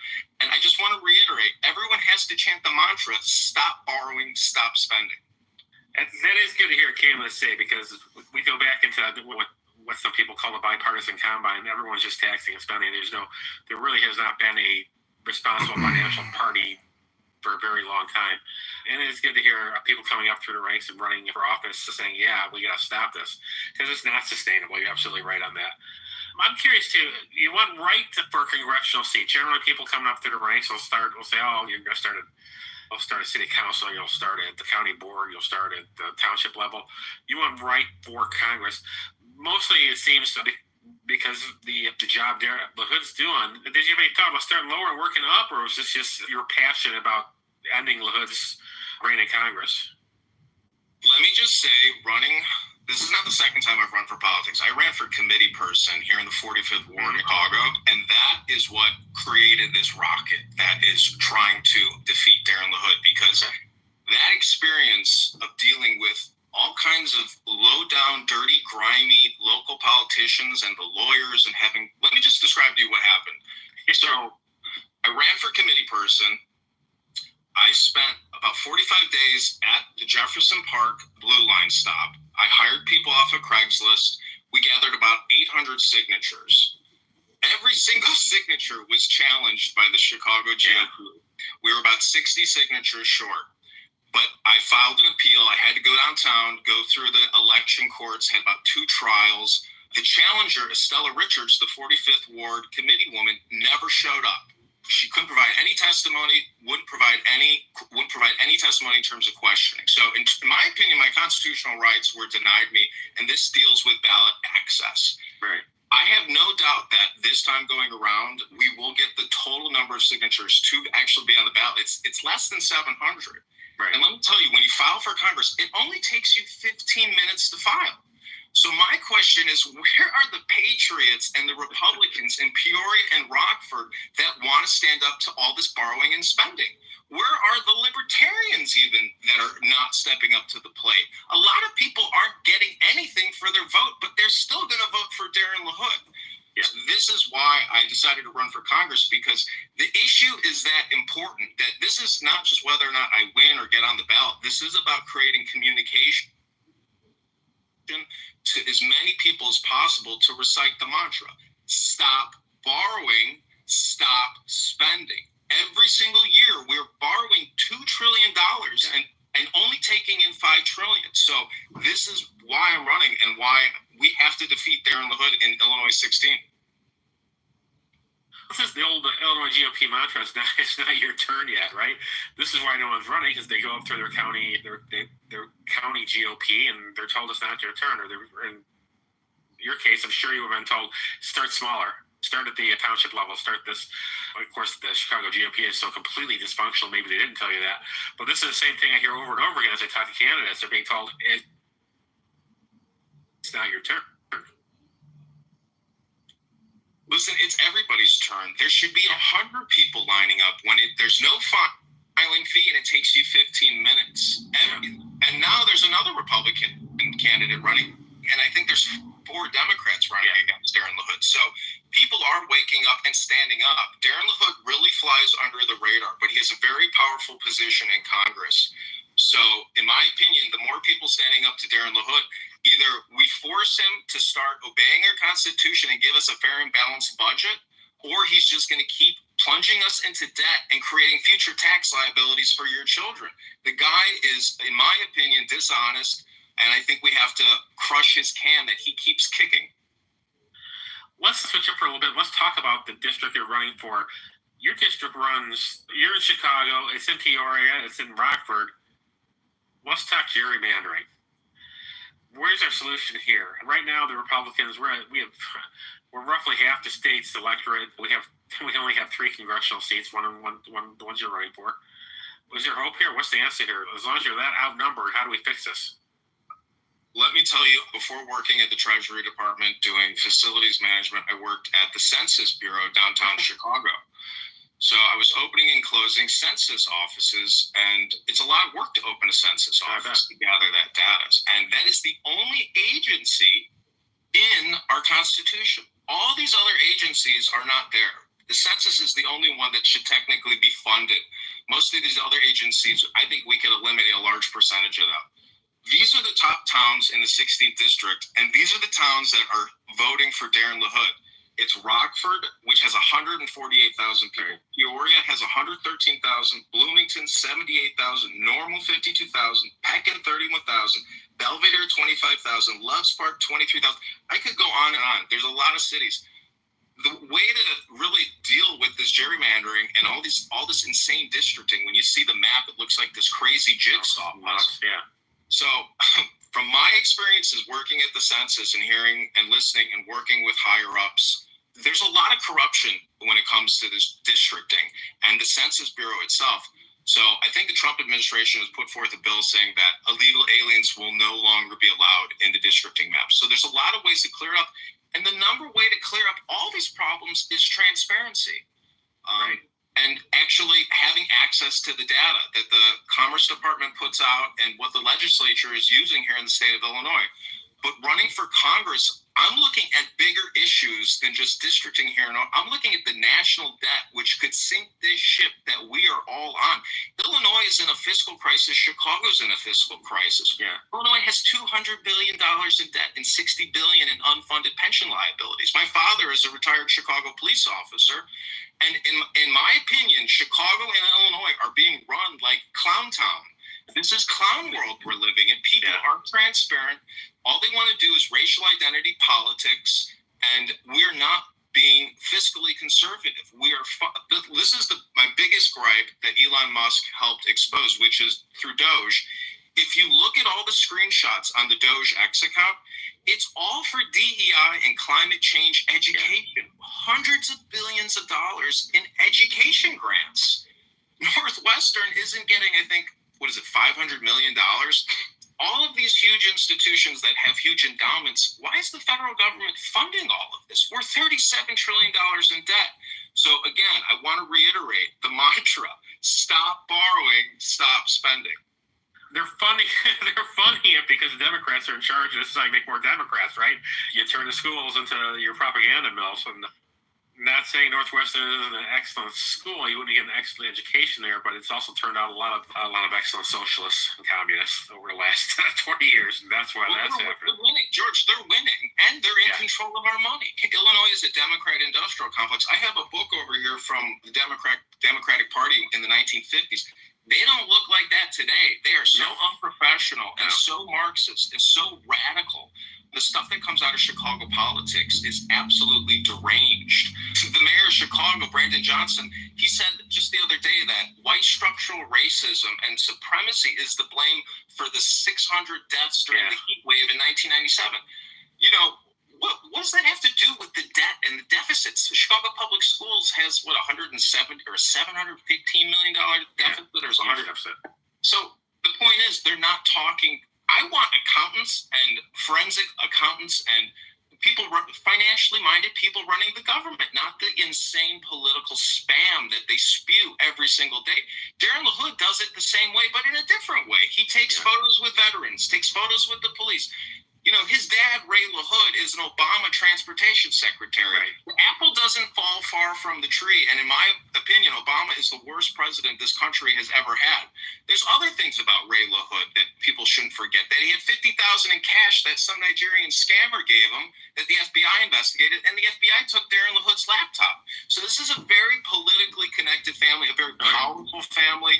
And I need this video to hopefully go viral so people can donate to this campaign to defeat Darren LaHood, because he's going to keep kicking the can and create $2 trillion a year every single term he gets. So if you want to stop the borrowing and spending with me, go to johnforcongress.com. You can text the campaign directly at 312-498-0517. And on johnforcongress.com, click on the blog section. You can see our antidote link to make a donation. I'll update the site after this interview, because hopefully I'll push it out and we'll get a lot of views and raise more money, because I live in Chicago in the Northwest side. I'm going to drive up to Rockford. I'm going to drive to Peoria.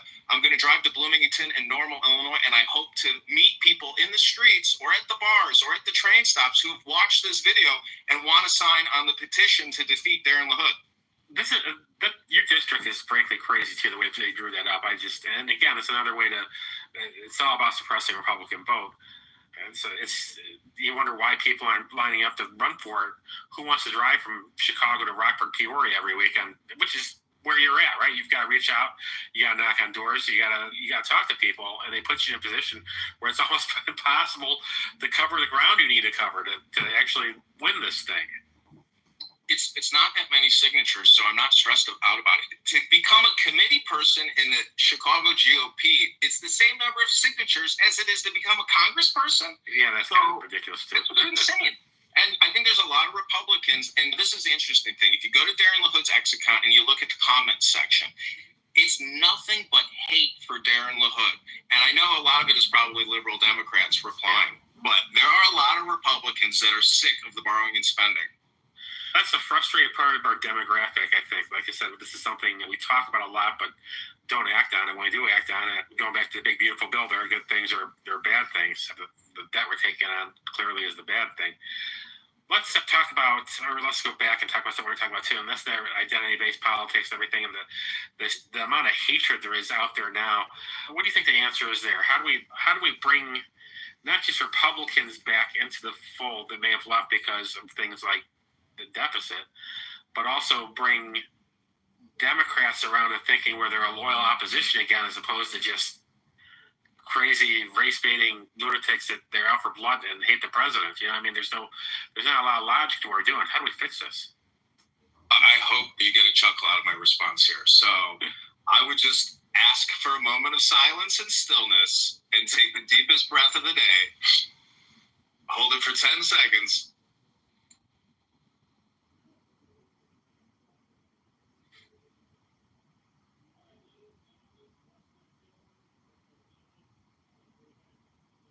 it's wisdom and education. So I think I've spent a lot of time doing a lot of yoga, reading a lot of books, going to the gym. For me, preparing for this moment, it's the now. So I feel like my whole life, the destiny has led up to running against Darren LaHood in the 16th district. And to me, all the racial identity politics, there's a lot of ways to be political. I would say that the debt, the national debt, is a way to be political. Vaccines are a way to be political. Abortion is a way to be political. I can name 10 to 100 other ways that one can be political. And so really to me, it's wisdom education, reading scripture, reading sacred texts that point out eternal truths, universal truths amongst all of us. So when somebody does a racial identity political attack or brings it up in the discourse, I just consider it spam and political.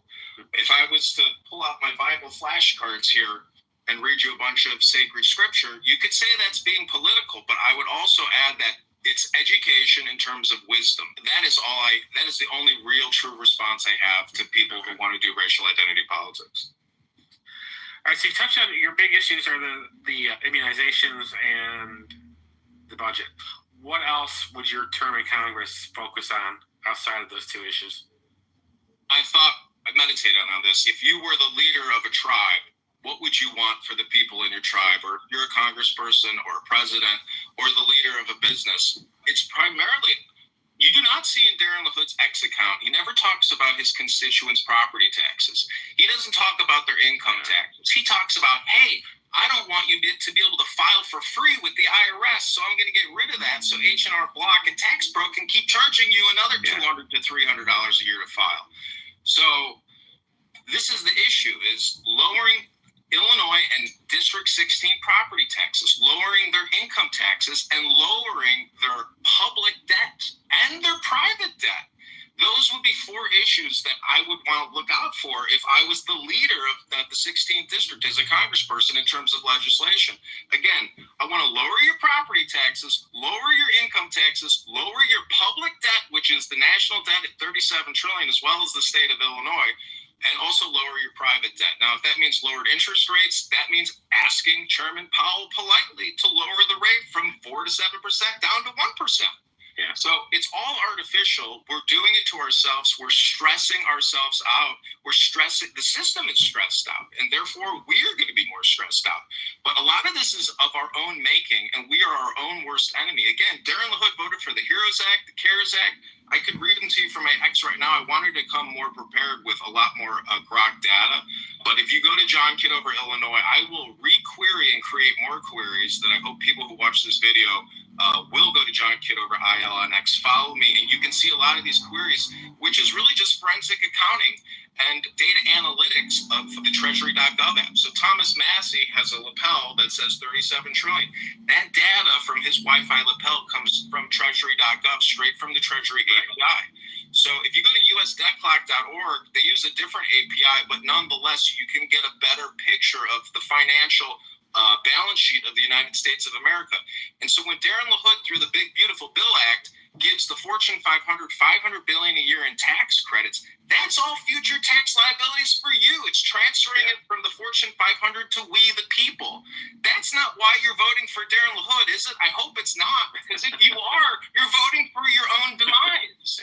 We're giving ourselves away. The Declaration of Independence says they are eating out our substance. And in my opinion, Darren LaHood is eating out the substance of America and the people in the 16th district. And Illinois politics is so corrupt and the people are so sleazy. It's taking a grassroots effort of a guy in Jefferson Park in the northwest side of Chicago to say no more borrowing and spending. You talked about cuts. There were two you mentioned that I was specifically interested in. Cuts to Medicare and Medicaid. So it's not going to go with the older people on Medicaid, the older voter. And you also talked about cuts on defense. You talked about $400 million in cuts in defense. $400 billion, yeah. Where do you see these cuts coming from? What are we cutting to come up with these numbers? So Medicare, Medicaid, the average amount per citizen spent is about $15,000 to $18,000. That money is going to health insurance and to large hospital providers and to administrative expenses like doctor salaries, nurse salaries, etc. It's almost $20,000 a person. And if you have advanced diseases and you're on 30 prescriptions, now you're talking about $60,000 a year or $160,000 a year.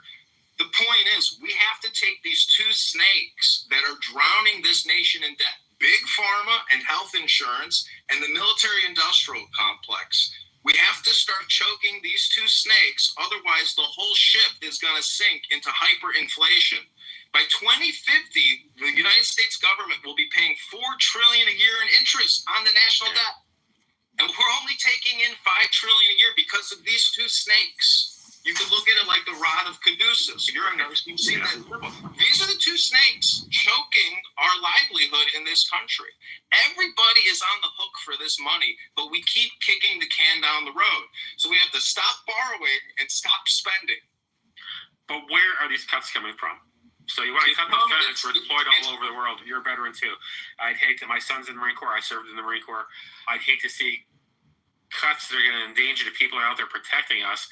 And like I said, as far as Medicare cuts going, you got an uphill battle on that one because half the people are going to vote for you aren't going to like that. So what are you cutting there?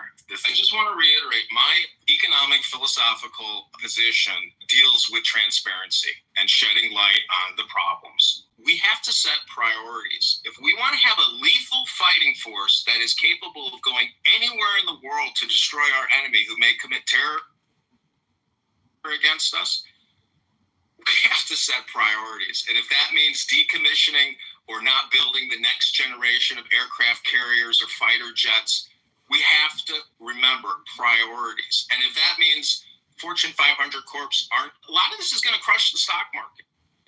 I don't want to take the oil out of the engine. I want to essentially optimize the oil that we're using. We have to optimize our spend.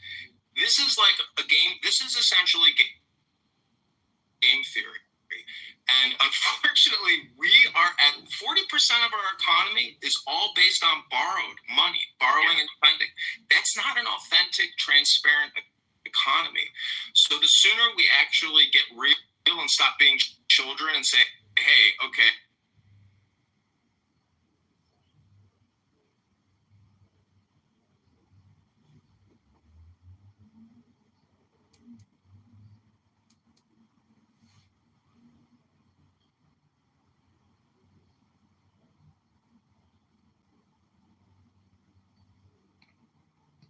in this country. Everybody is on the hook for this money, but we keep kicking the can down the road. So we have to stop borrowing and stop spending. But where are these cuts coming from? So you want to cut the feds? We're deployed all over the world. You're a veteran too. I'd hate to. My son's in the Marine Corps. I served in the Marine Corps. I'd hate to see cuts that are going to endanger the people out there protecting us. And like I said, as far as Medicare cuts going, you got an uphill battle on that one because half the people are going to vote for you aren't going to like that. So what are you cutting there? I just want to reiterate, my economic philosophical position deals with transparency and shedding light on the problems. We have to set priorities. If we want to have a lethal fighting force that is capable of going anywhere in the world to destroy our enemy who may commit terror against us, we have to set priorities. And if that means decommissioning or not building the next generation of aircraft carriers or fighter jets, we have to remember priorities. And if that means Fortune 500 corps aren't, a lot of this is going to crush the stock market. I don't want to take the oil out of the engine. I want to essentially optimize the oil that we're using. We have to optimize our spend. This is like a game. This is essentially game theory. And unfortunately, we are at 40% of our economy is all based on borrowed money, borrowing and spending. That's not an authentic, transparent economy. So the sooner we actually get real and stop being children and say, hey, okay, a lot of this net profit is just because Congress is borrowing and spending through HR acts and the Federal Reserve. Chairman Powell said, we don't ask Congress for monetary advice, and we don't give fiscal advice. Whatever Congress does is a given, and we put it in our models. What kind of leadership response is that from the head of the Federal Reserve? You know, let's set some priorities and say, you know what? We have to optimize and be effective in our deployment of spending. It's the way a business runs. When I was at the Treasury Department, I asked the senior leader, I said, Are we allocating spending to locations where we know we're going to get a better ROI? Why are we building all these new offices if this area of the country has no good GDP? We need to go where, if you're going to tax, go where the money is. It doesn't matter. We just got to spend, and we got to spend. That's how they act. There's no optimization of our game theory as an economy. It's unpatriotic, and we're already $37 trillion in debt. Back in 2001, when 9/11 kicked off, we had $2 trillion in debt. That's manageable. $37 trillion is a crisis. And Chairman Powell says it's totally unsustainable. And in fact, he did a Freudian slip, and he said it's unsustainable at the moment. And we're approaching that level where if Congress doesn't wise up and people don't start following Thomas Massey, Rand Paul, a lot of other Republicans in the Liberty Caucus and a lot of libertarians are still very vocal about this, but you will not see Darren LaHood come on your podcast or ever put out any messaging about the national debt. He does not want you thinking about it. Let's close on the Social Security. Also unsustainable. So I call it a pyramid scheme. Any efforts to privatize any of it have always failed. How do we fix that? Because whatever we wind up doing, if you're in Congress, there's a chance this is going to start to collapse on you. So what are your thoughts on that? So some people might not like this response because maybe it's not fiscally conservative enough, but Social Security is it's the second largest line item. I want to keep it 100% intact, but I want, as Doge did, eliminate all the fraud, waste, and abuse in it, especially international fraud. There's still probably a lot of international schemers and scammers ripping that system off. But again, if you look at the snake analogy of Medicare, Medicaid, the medical industrial complex, and the National Defense Authorization Act, and our military industrial complex, the middle pillar is really us. It is our Social Security. So let's actually just enhance the program. If we take away from big military and big pharma, we can increase payouts to Social Security recipients who, at this point, are 100% involved in a Ponzi scheme. We're $37 trillion in debt, and we're paying over $1 trillion a year in interest to service that debt. Essentially, we have a $37 trillion mortgage that costs us $1 trillion a year, and every year we keep adding $2 trillion to the 37 trillion. Right. So again, we have to start making cuts, and we have to start paying down the debt. But I say preserve Social Security, because that Ponzi scheme, you paid into it. Plus, you got to pay income taxes on the money you already paid in. Right. So you're double tax, triple tax. You're taxed from every degree of reality. And that is not the way America was set up to be. We need to maximize liberty, maximize our freedom, and be fiscally conservative. We've gone through a 25-year war and then a big pandemic scamdemic. After periods of warfare, you practice austerity. So this isn't a debt derangement syndrome rant. This is an American austerity syndrome that people need to start getting infected with, because if you're not part of the problem, you are literally plunging your children into forever debt. There's not going to be some debt jubilee. There's not going to be some meeting of the minds. This is a comprehensive financial system that doesn't forgive debt at the national levels. We owe this to China, Japan, the UK. We owe it to the Federal Reserve. So until people start repeating my mantra, stop borrowing, stop spending, and vote for John Kitover in the 16th district, do not let Darren LaHood kick this can down the road any further. Hold him accountable. Demand a town hall and let him know your feelings about the COVID-19 mass vaccination, about the national debt. Let him know how you really feel about how he's representing you, and if he actually has your best interest at heart, or he has him and his own family's best interest at heart. He's got over $10 million in his campaign checking account from Blue Cross Blue Shield, from Caterpillar, from Moderna, Pfizer, J&J, Comcast, Verizon, AT&T. Everybody has given to Darren LaHood. And the last thing I want to say is LaHood gave us the Broadband Act, which is a $65 billion giveaway to Comcast, AT&T, Verizon. I want to hear one person in the 16th district that has ever gotten high-speed internet that they didn't already have it before, and that Darren LaHood didn't just give you a pile of debt and taxes on the back end. I would say you're going to be hard for us to find that person. I think we were pretty okay on broadband in this area, at least by the time that happened. All right, ladies and gentlemen, that was John Kitover, congressional candidate. I had a great time talking to him today. We'll have you back as you pass the primary. Good luck on your petitions. And what do you want to say on the way out? What's your elevator pitch to our watchers? If you live in Rockford, if you live in Peoria, if you live in Bloomington, Normal, Peckham, Belvedere, Loves Park, Mackenzie Park, East Peoria, Morton, Washington, Dixon, Morris, Shanahan, Streeter, Pontiac, Roscoe, Harvard, Rochelle, South Beloit, or Rockton, go to johnforcongress.com. That's with a 4. Or text the campaign at 312-498-0517. That's 312-498-0517. Or go to johnforcongress.com. I need your campaign contributions so I can get on the road, come to your town, shake your hand, get your signature on our petition. And we have to get 1,000 signatures within the next 2 weeks. And I hope that this video goes viral. I will push it out across all my platforms. And I'm also going to take our campaign contributions that we've raised, and I'm going to run this video as an advertisement in your town, in Rockford, in Peoria, through Google, YouTube. So if you want to donate, you want this message of liberty and fiscal conservatism and anti-mRNA spike proteins in you every single turn that Bill Gates wants you to eat spike proteins, basically. So I'm trying to mix in a little comedy, but I hope people are resonating with the message that we have to stop borrowing and spending. It's what's causing all of these problems. And we're $37 trillion in debt.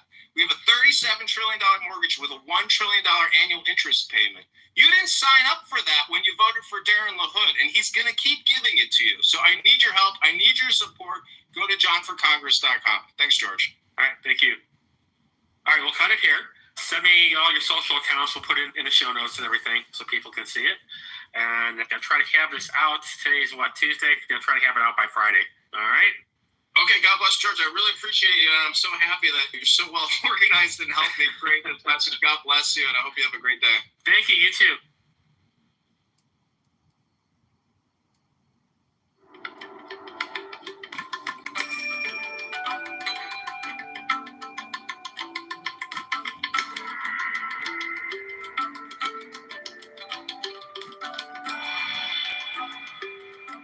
Welcome to Being in the Way with Alan Watts. I'm Mark Watts, your host, and today's talk is On Being God, which was recorded in 1971 in New York City at a conference on Western therapy and Eastern religions. Like last week's talk, Zen Bones, it's a big hall presentation given to hundreds of people who attended the conference. And in it, my father explores both Western therapy and Western religions in relationship to the mystical experiences or altered states that are the basis of Eastern religions. He points out that neither Western therapy nor Western religions are particularly equipped to deal with individuals who've had these experiences. And in the course of the talk, he invites everyone there to participate with him in a clinical experiment in which he positions himself as a patient who's had one of these experiences and believes himself to be God, and invites the audience to ask any questions they like. The results are lively, at times hilarious, and definitely enlightening as he pivots from idea to idea and question to question and delivers a remarkable performance. And now here's Alan Watts in On Being God.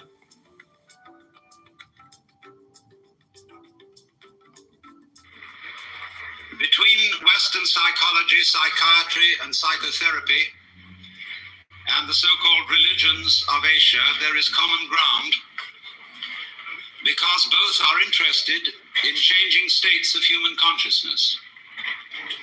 Whereas institutional Western religion, Christianity, Judaism, and even Islam are relatively less interested in this matter.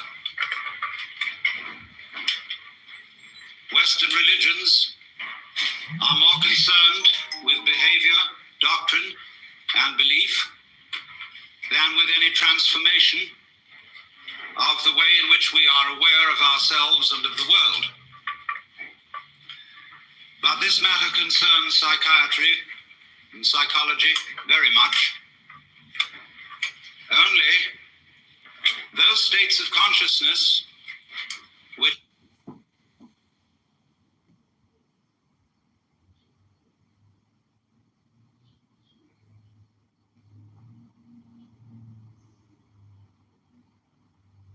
in New York City at a conference on Western therapy and Eastern religions. Like last week's talk, Zen Bones, it's a big hall presentation given to hundreds of people who attended the conference. And in it, my father explores both Western therapy and Western religions in relationship to the mystical experiences or altered states that are the basis of Eastern religions. He points out that neither Western therapy nor Western religions are particularly equipped to deal with individuals who've had these experiences. And in the course of the talk, he invites everyone there to participate with him in a clinical experiment in which he positions himself as a patient who's had one of these experiences and believes himself to be God, and invites the audience to ask any questions they like. The results are lively, at times hilarious, and definitely enlightening as he pivots from idea to idea and question to question and delivers a remarkable performance. And now here's Alan Watts in On Being God.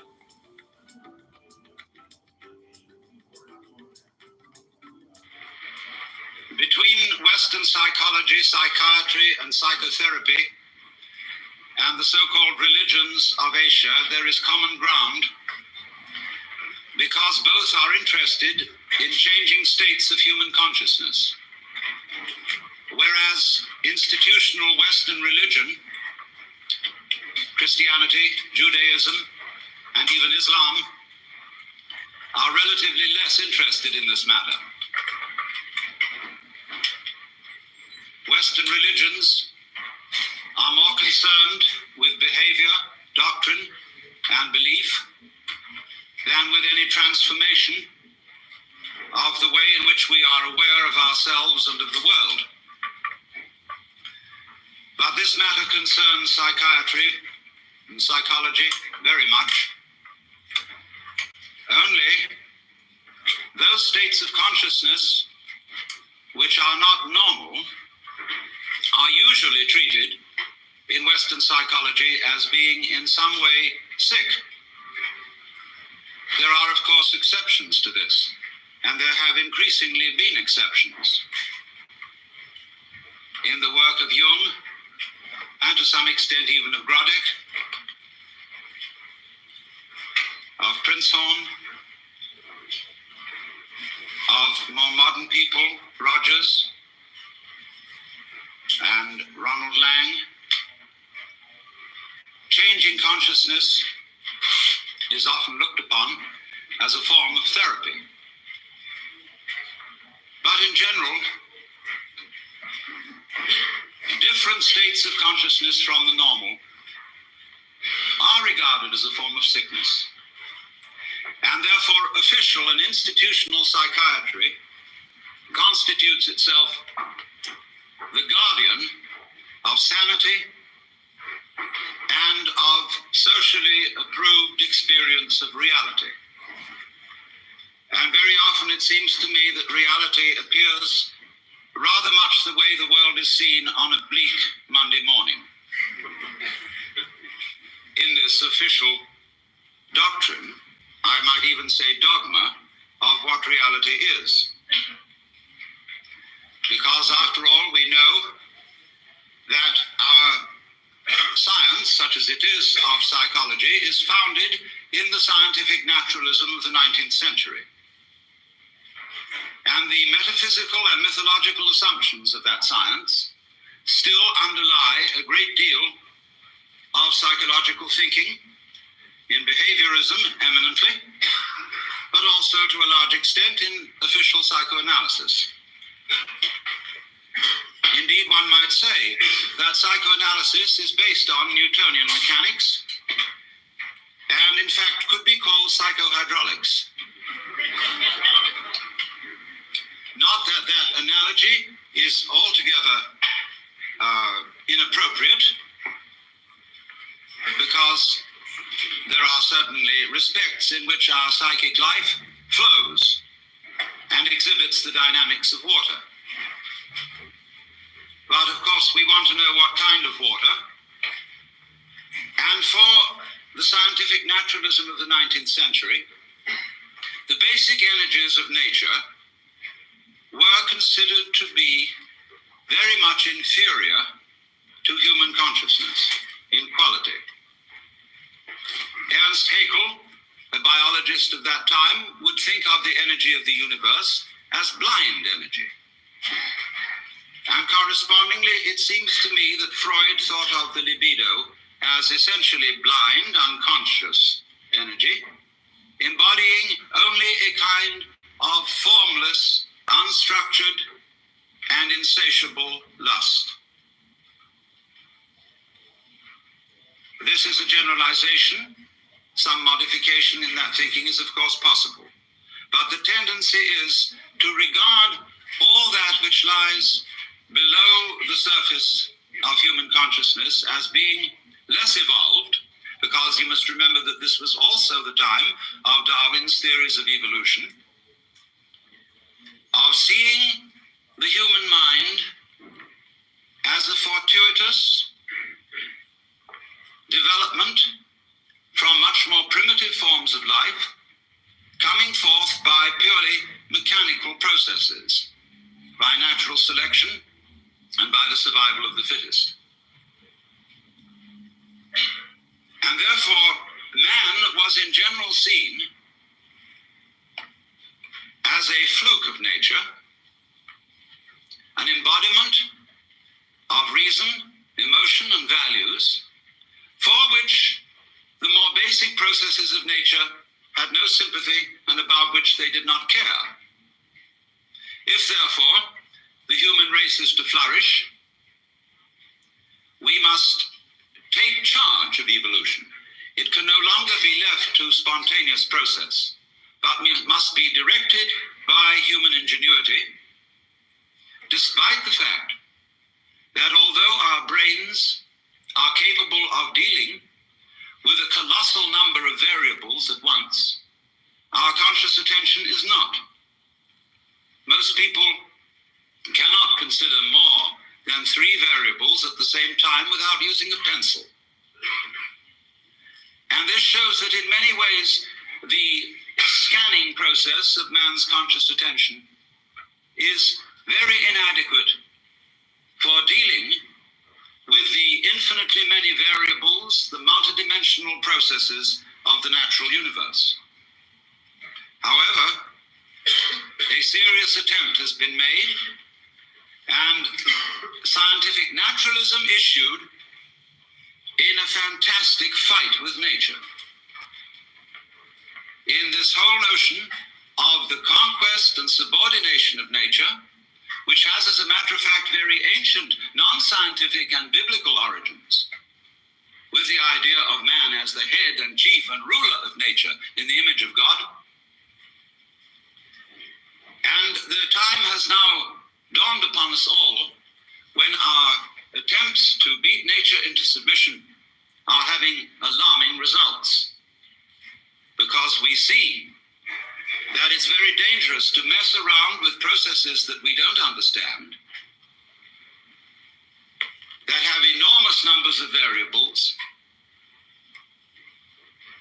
and we begin to wonder whether we hadn't better let well enough alone. At the same time, although I said that Western psychology had more in common, or more common interest with Oriental religion than it does with Western religion, there is a sense in which psychiatry and psychotherapy are becoming the religion of the West. Psychoanalysis has much in common with the forms and procedures of institutional religion. There is, for example, apostolic succession. The passing down of mana, of qualified power to practice therapy, from the father founder, Sigmund Freud, through his immediate apostles, to an enormous company of archbishops and bishops, among whom there are, of course, as there were with Christianity, heresiarchs, such as Jung and Grodek and Rank and Reich. And the heresiarchs are duly excommunicated and anathematized.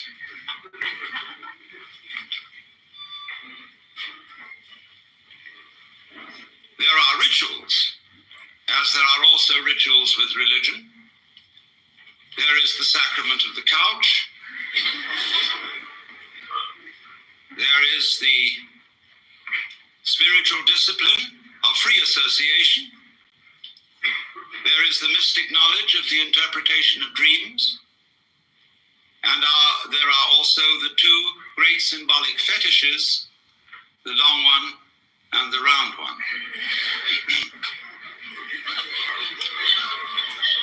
Now, it's extraordinarily easy to make fun of all this. And we must not forget that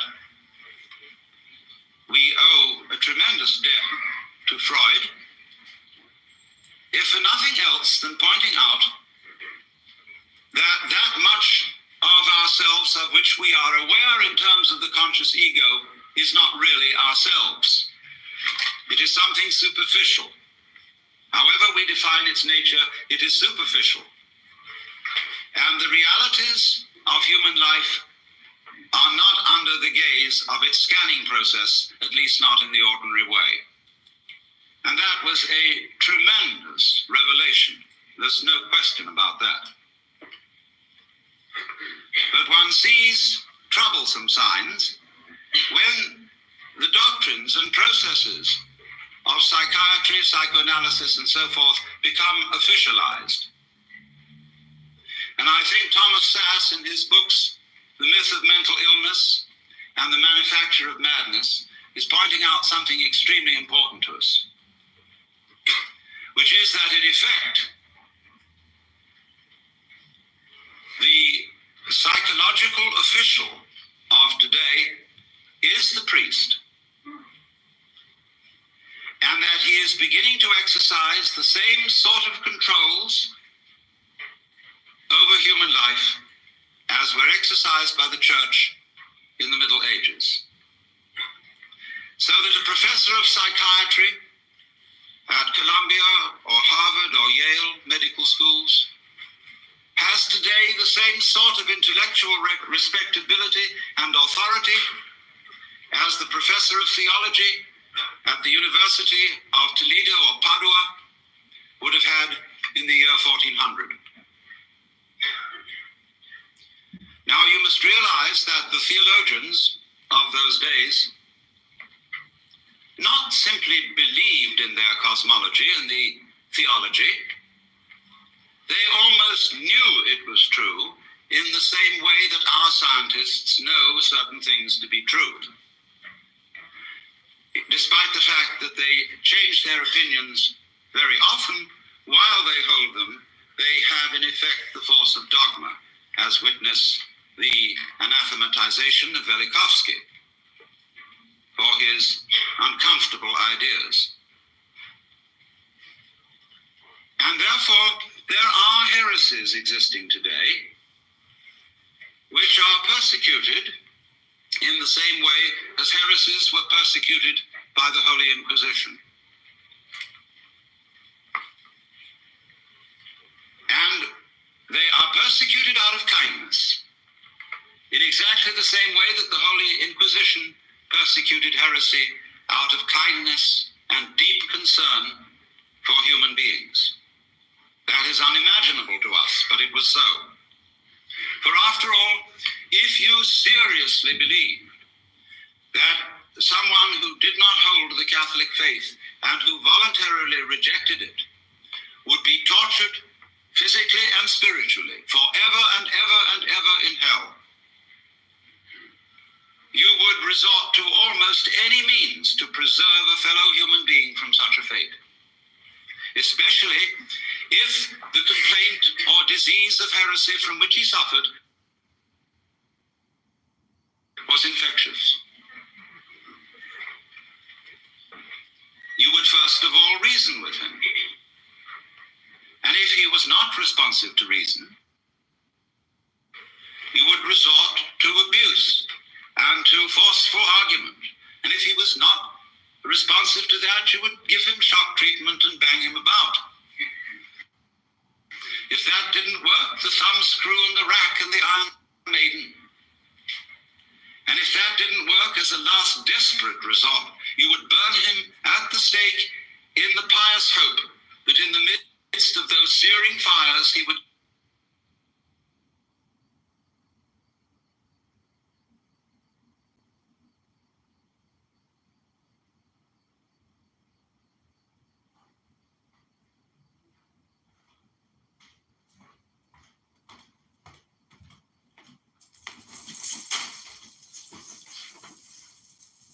Comments they want to add?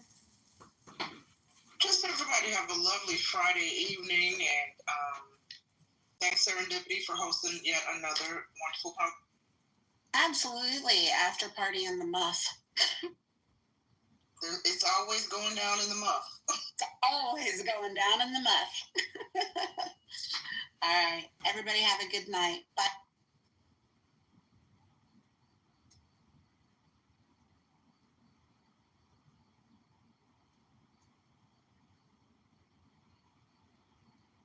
I guess it's called going down in the muff.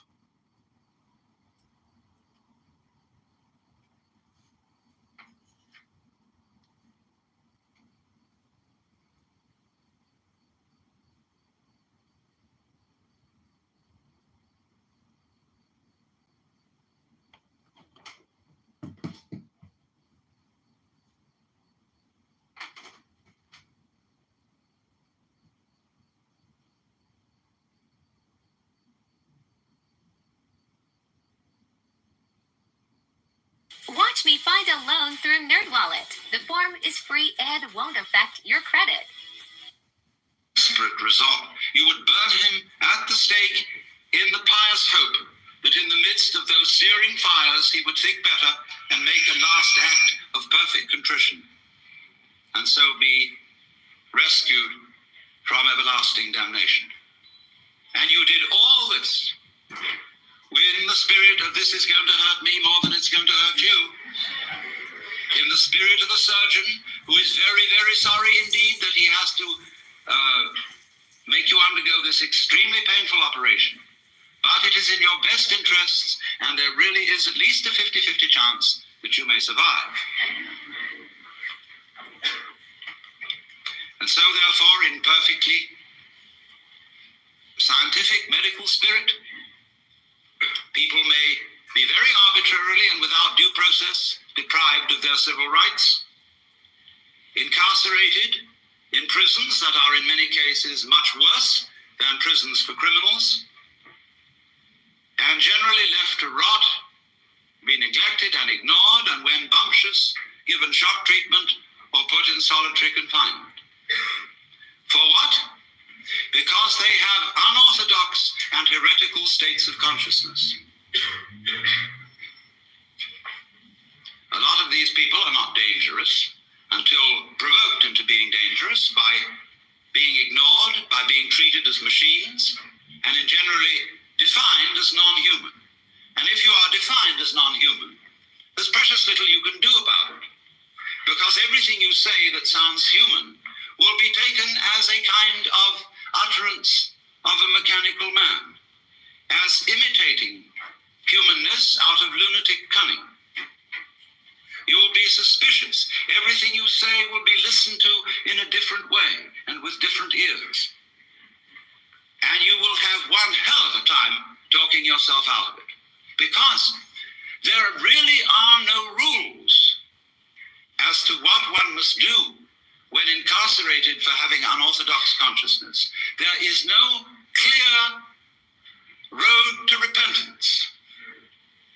And this is found likewise in jails, where people are incarcerated on 1 to 10-year sentences, as in places like Vacaville, California, where when I visited such prisons, young men have come to me in perfect desperation, saying, I don't know what's happened to me, because I want to live like a decent citizen.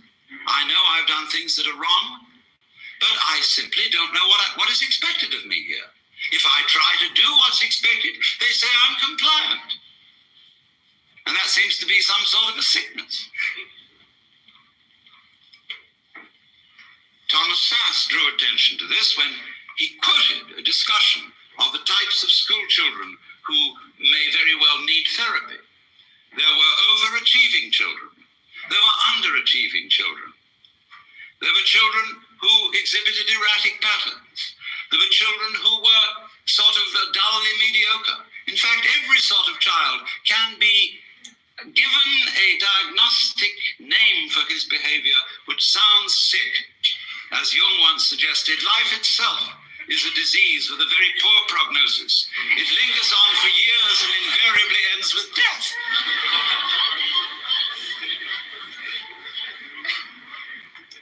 And I submit that in our present knowledge of the human mind, such power in the hands of psychiatrists is amazingly dangerous. For I would suggest that today we know about as much concerning the human mind as we knew about the galaxy in 1300. And that while there are indeed individuals who are certainly able to perform psychotherapy, it is the sheerest arrogance for anybody to say that he is officially qualified to do so. We do not know how it is done, just as we do not know, really, how musical, artistic, and literary genius is done. You cannot really teach it. You can put the tools for doing these things into people's hands, and you can show them how to use the tools. But whether they will use those tools with genius is quite unpredictable. And this is above all true of the art of psychotherapy. We don't know how it's done. We've got some vague ideas.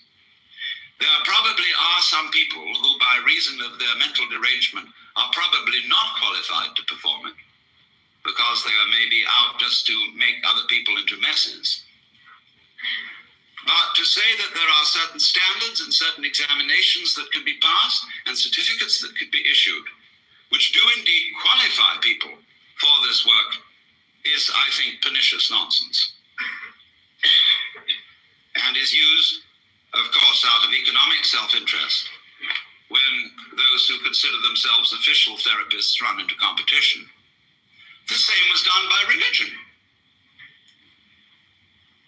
I was talking, imagine it, to a Buddhist priest in Thailand some years ago. I was looking at some books in a bookshop in the precincts of a Buddhist temple. And I was wandering over and I noticed a book on a certain form of Buddhist meditation. And I murmured, Satipatthana, which is the name of a certain kind of Buddhist meditation. And a voice suddenly said to me, "You practice Satipatthana?" I looked up, and there was a skinny Buddhist monk in a yellow robe with rather red eyes looking at me. I said, "Not exactly Satipatthana. I use a different method. It's called Zen." "Oh, Satipatthana, not Zen." I said, "Oh, well, it's something like it, isn't it?" "No." "Well, it's rather like yoga," I said, "isn't it?" "Not yoga. No, Satipatthana different. Only right way." "Well, look," I said to him, "I have a lot of Roman Catholic friends who tell me that their way is the only right way. Who am I to believe?" "You know," I said, "you're like someone who's got a ferry boat for crossing the river." I used the Buddhist simile. "And another fellow down the stream has opened up ferry business. And you go to the government and say, he's not authorized to operate a ferry boat because he's competition to you. Let all operate ferry boats who will. And if you haven't got the sense to stay off one that sinks, it's your fault." And after all, I could say to him, "You believe that everything that happens to you is your own karma. So why worry?"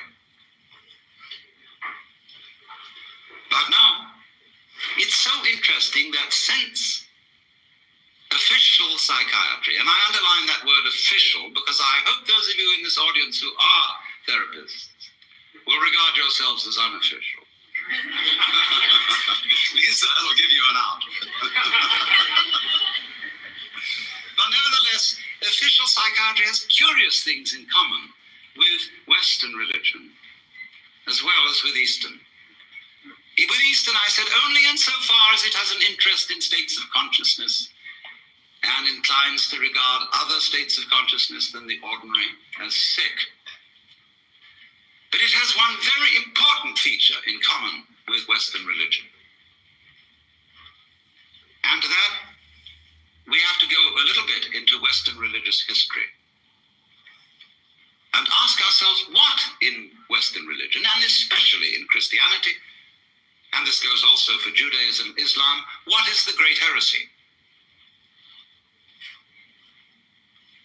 Curiously enough, the great heresy was first in the West committed by no less a person than Jesus Christ,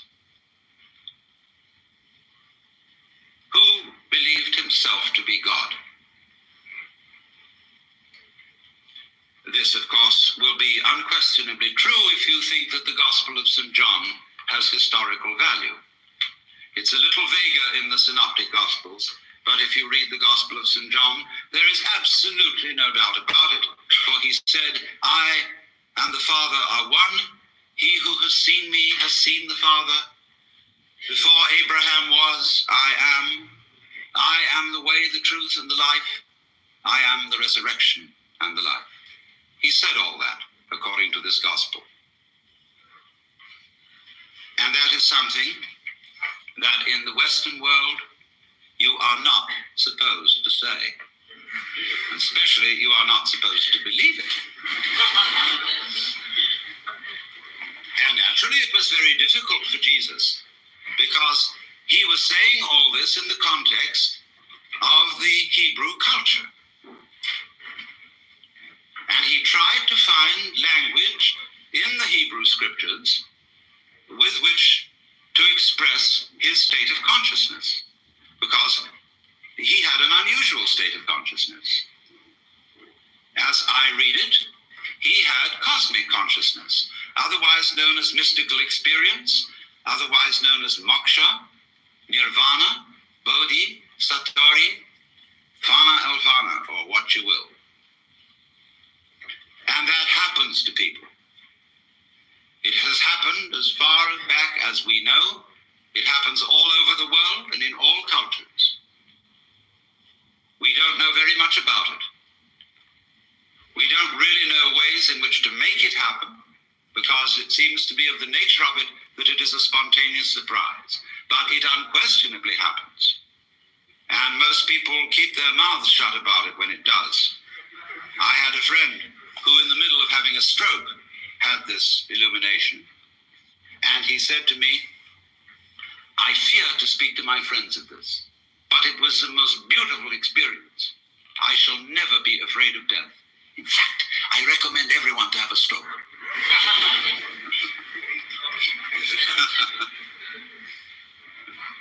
This was my friend Jean Varda, lately deceased Greek painter.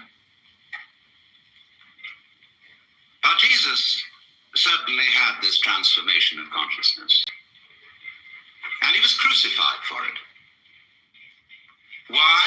Because he had committed an act of insubordination and treason against the cosmic government.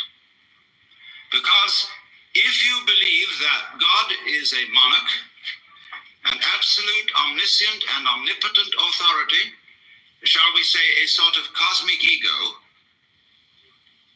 then to claim to be that is to introduce democracy into the kingdom of heaven, to usurp divine authority, and to speak in its name without proper authorization. And they asked Jesus, by what authority do you speak? Of heaven or of men?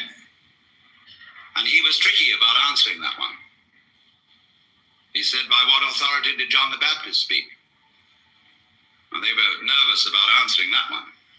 He could have asked, by what authority did Isaiah speak, etc., or Moses. But Moses became official authority. And if you could wangle it, that what you said was simply an extension of what Moses said, because Rabbi so-and-so said it, who got it from Rabbi so-and-so, who got it from Rabbi so-and-so, who got it from Moses, then it's okay. Notice this, that to be an authority today in the academic world depends on documentation.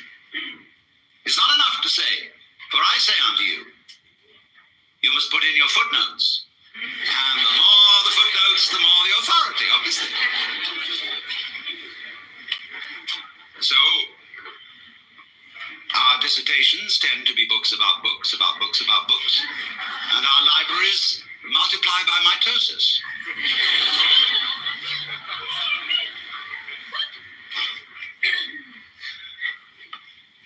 So, when somebody speaks as an authority, that means speaks as the author. That's all it means. It's a statement of which you are the author, and therefore for which you assume responsibility. That is to speak with authority.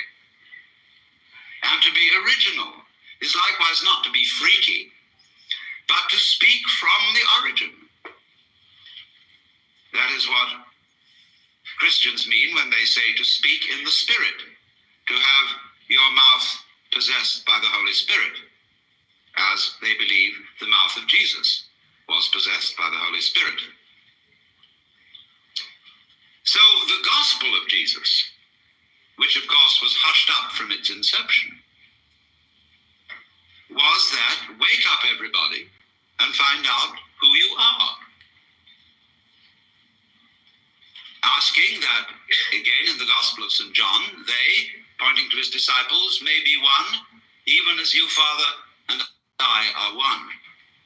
And when he was accused of blasphemy, the Jews took up stones to stone him, you know. And he said, many good works have I shown you from the Father, and from which of these do you stone me? And they said, for a good work we don't stone you, but for blasphemy, because you being a man make yourself God.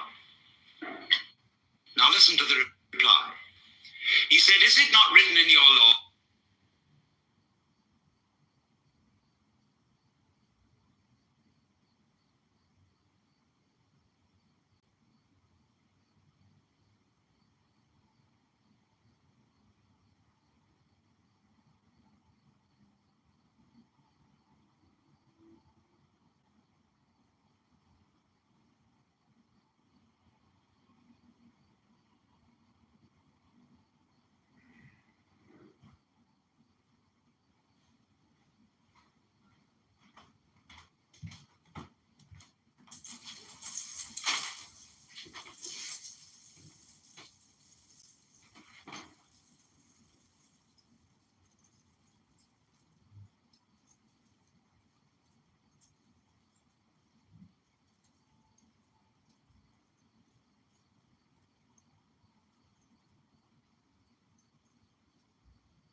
I would play my cards, and I will, as a man, I got to show my cards first, you know. I mean, it makes sense and it doesn't make sense for people, but hopefully it makes sense because I want to show my cards, and this is what I want. And let's talk, to be honest with you, girl. Sometimes, you know,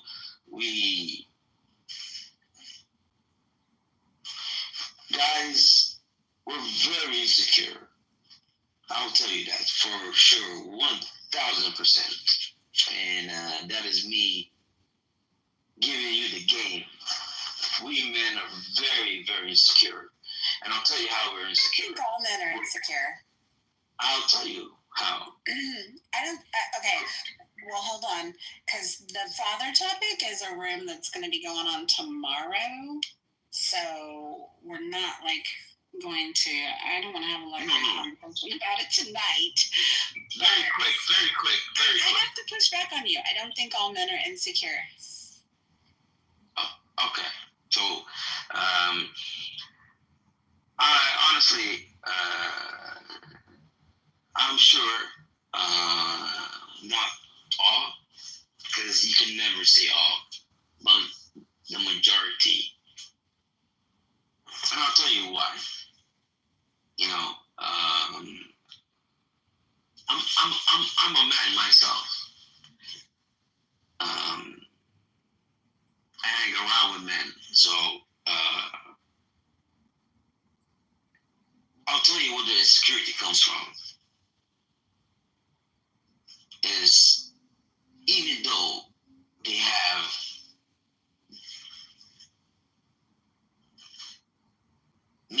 meet good girls, you know, and they go out. So what they do is, hold on a second, Hussein. Hold on a second. BB, I'd love to hear your thoughts on men and insecurity. I think all people go through insecure periods of time in their life for sure. But I don't know that I even agree with this assessment that most men are insecure. What do you think? No, I don't think most men are. I think you just have to. I wouldn't say most men are. I think actually I would say most men are. I believe that some men aren't. You just have to be true to yourself. You have to be able to love yourself, have lunch with yourself, and just not be. I don't know, man. For me, I'm not. I'll tell you, this is my thinking. Like for me, I think it's innate for men to be protective, for them to be providers, for them to be leaders. And I think that you would probably struggle with some of those responsibilities if there wasn't at least some extensive level of security in yourself. Like, I don't know. I think that's innate in men. I'll tell you how. I think no. You're saying you're going to spend 20 minutes trying to prove one point. No, it's not 20 minutes. It's 1 minute. I've been in lots of rooms with you. It's very hard, but I think a lot of it is just being like, it's okay to be sensitive and emotional, and then other men or other people think that man he's being insecure. It's not. You can be sensitive, emotional, be angry, be happy. You're allowed to have feelings, emotions. It's not that. It's not that. It is because some men are afraid. Okay, so some men are afraid to show their emotions. They hide them. That's a form of insecurity. By being secure, you should be secure in your emotions. If you're sad one day, or you're happy one day, I'll tell you. Shut up. I'll tell you how. Fuck myself. You guys can let me know when you want me. You know, it is. I'll tell you how. It's not me, but it's the people around me. There's a lot of people that come here now, not you, but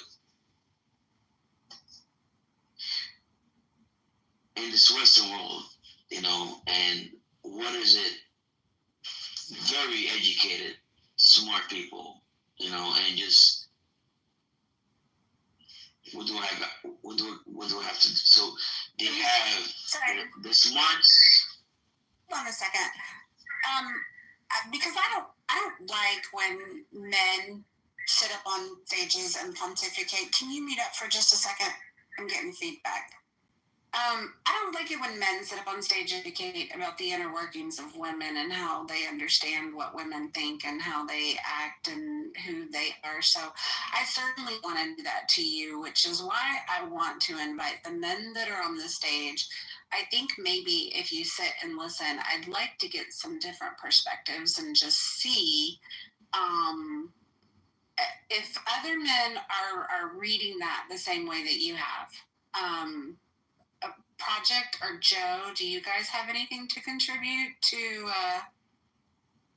the statement that most men are insecure? Men are weak. Bro, she just asked you to mute up and speak from other people. And I did. Yeah, well, I'd like to hear from maybe Project or Joe or anybody else in the audience that might want to come up and comment on the insecurity of men. Please do. Well, I'll say this, that let me just kill it before you start beating your killing me. I'm dying here. All right, let's let Joe go.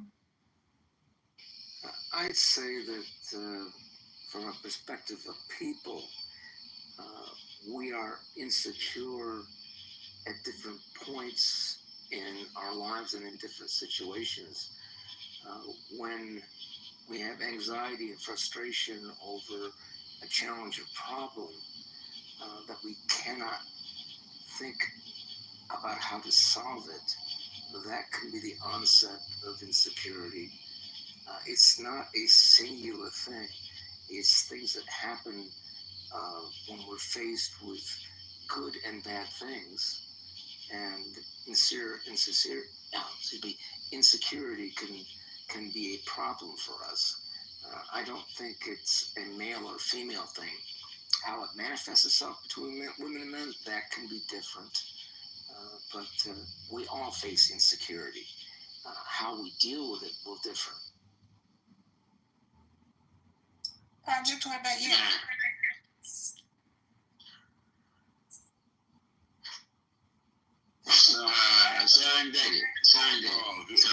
Hussein, bro, you have to learn some social cues, man. Project. I do. I just wanna. Isn't that a good question? I'm trying to interrupt again. I'm Hussein. I'll give you the floor after Project speaks. I would love to hear Project's perspective on this. I can't. I want to ask Hussein a question, right? So, if you had a choice, right? If you could order, and you had a choice, you say, would you want a big brain or a big cock? What would you prefer? Man, fuck big cock. Not big cocks. He said cock, okay? Let's keep it clean, gentlemen. What that? Project. I said cock. He said big cock. Did you wait? He said big cock. Fuck big cock. What? For real, fuck big cock. I don't give a fuck about big cock, man. You can have all right, I'm gonna leave myself. Yo, you are bullshit, bro. Hey, say it. Tell me, what's your question? No, that's not the question. Was that your question? Yeah. You answered it, thank you. Man, all right then. So that was his question. Is you have a big cock or man? Come on, fuck big cock. What is man? I'm good. I can have a normal cock, but I can have a good brain. You know. What was your second question? What was your second question, Hussein? Go ahead and succinctly provide it to the room, and then we'll get some more feedback. He was a smart ass, so he had a good question. So that's it. From me to you, Sandra, is Who's Sandra? No. I think this guy's high or drunk every time he comes on the stage. There's something going on. They're saying, do you my bad. I'm gonna mute now. Do you want a hug, bro? Yes, no, we, because I don't want no hug, man. I don't want no. Yeah, but no. I had a question, and yeah. I think that all humans are born with insecurities, and it's part of life. Yeah, of course. As you do, and as you get, you learn to develop skills, you learn to overcome certain security. Like, you're building securities, which now limits your insecurities. So you start to become more secure with who you are. The problem is where people become comfortable with who they are, and they're afraid to go out and to better themselves, so they become comfortable, and then what that allows is huge insecurities into their life.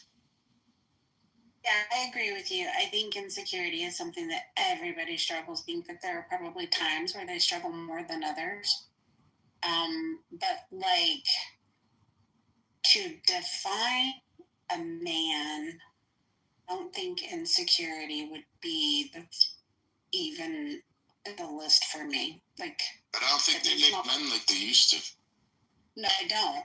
I believe they don't, but I believe men, principle of men have changed now. You know, men used to be real men, you know, and caring about men care about respect men. You know, these days, you know, men are completely different. You know, they don't respect men anymore. You know, especially in Is this from brought to you by Diano? Because I'm getting headaches. I'm not too late. No. I'm gonna be honest. They were serendipity, and they were having a conversation, and you kind of just jumped off mic and jumped in. Can we just let them have that dialogue for a minute? I think serendipity. I think it's not even the men today, and it's not even our fathers of yesterday. It's our grandparents that were secure men, and then they were so busy working that it created a new generation. And then the men today, like there's a big study. I don't know where it is, but I'm pretty sure you guys can find it for like males from like 17 to 29 years old aren't having sex anymore. Yeah, There's a huge drop. I've heard that study. There's also a huge drop in the testosterone in men today as opposed to even 2 decades ago, like 20%, which is pretty significant. And a huge drop in birth rates.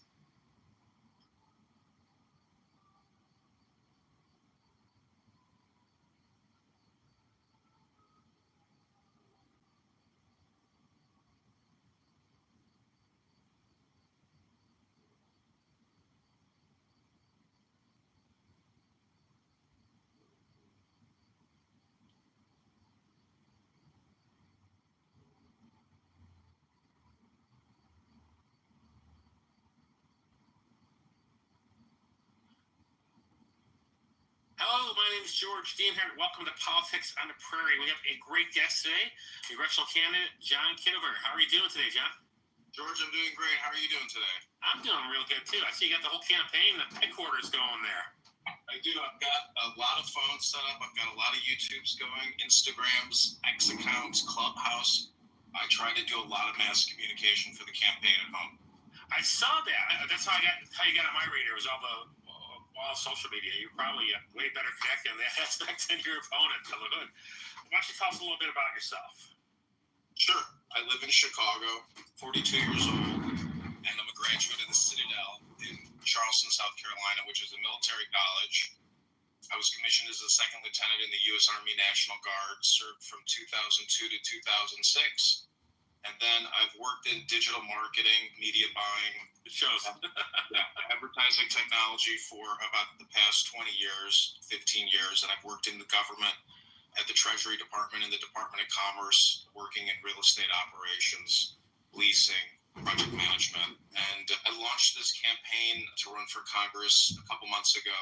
We've raised about $600, mostly through social audio, through an app called Clubhouse, which is similar to X Spaces. It's basically a Zoom conference call, essentially. It's all audio. And I'm trying to defeat Darren LaHood, who I view as being a negative Republican who's created $20 trillion in debt in 10 years. So I'm fighting. Yeah. Go ahead. No, go ahead. I'm saying I'm fighting for the people.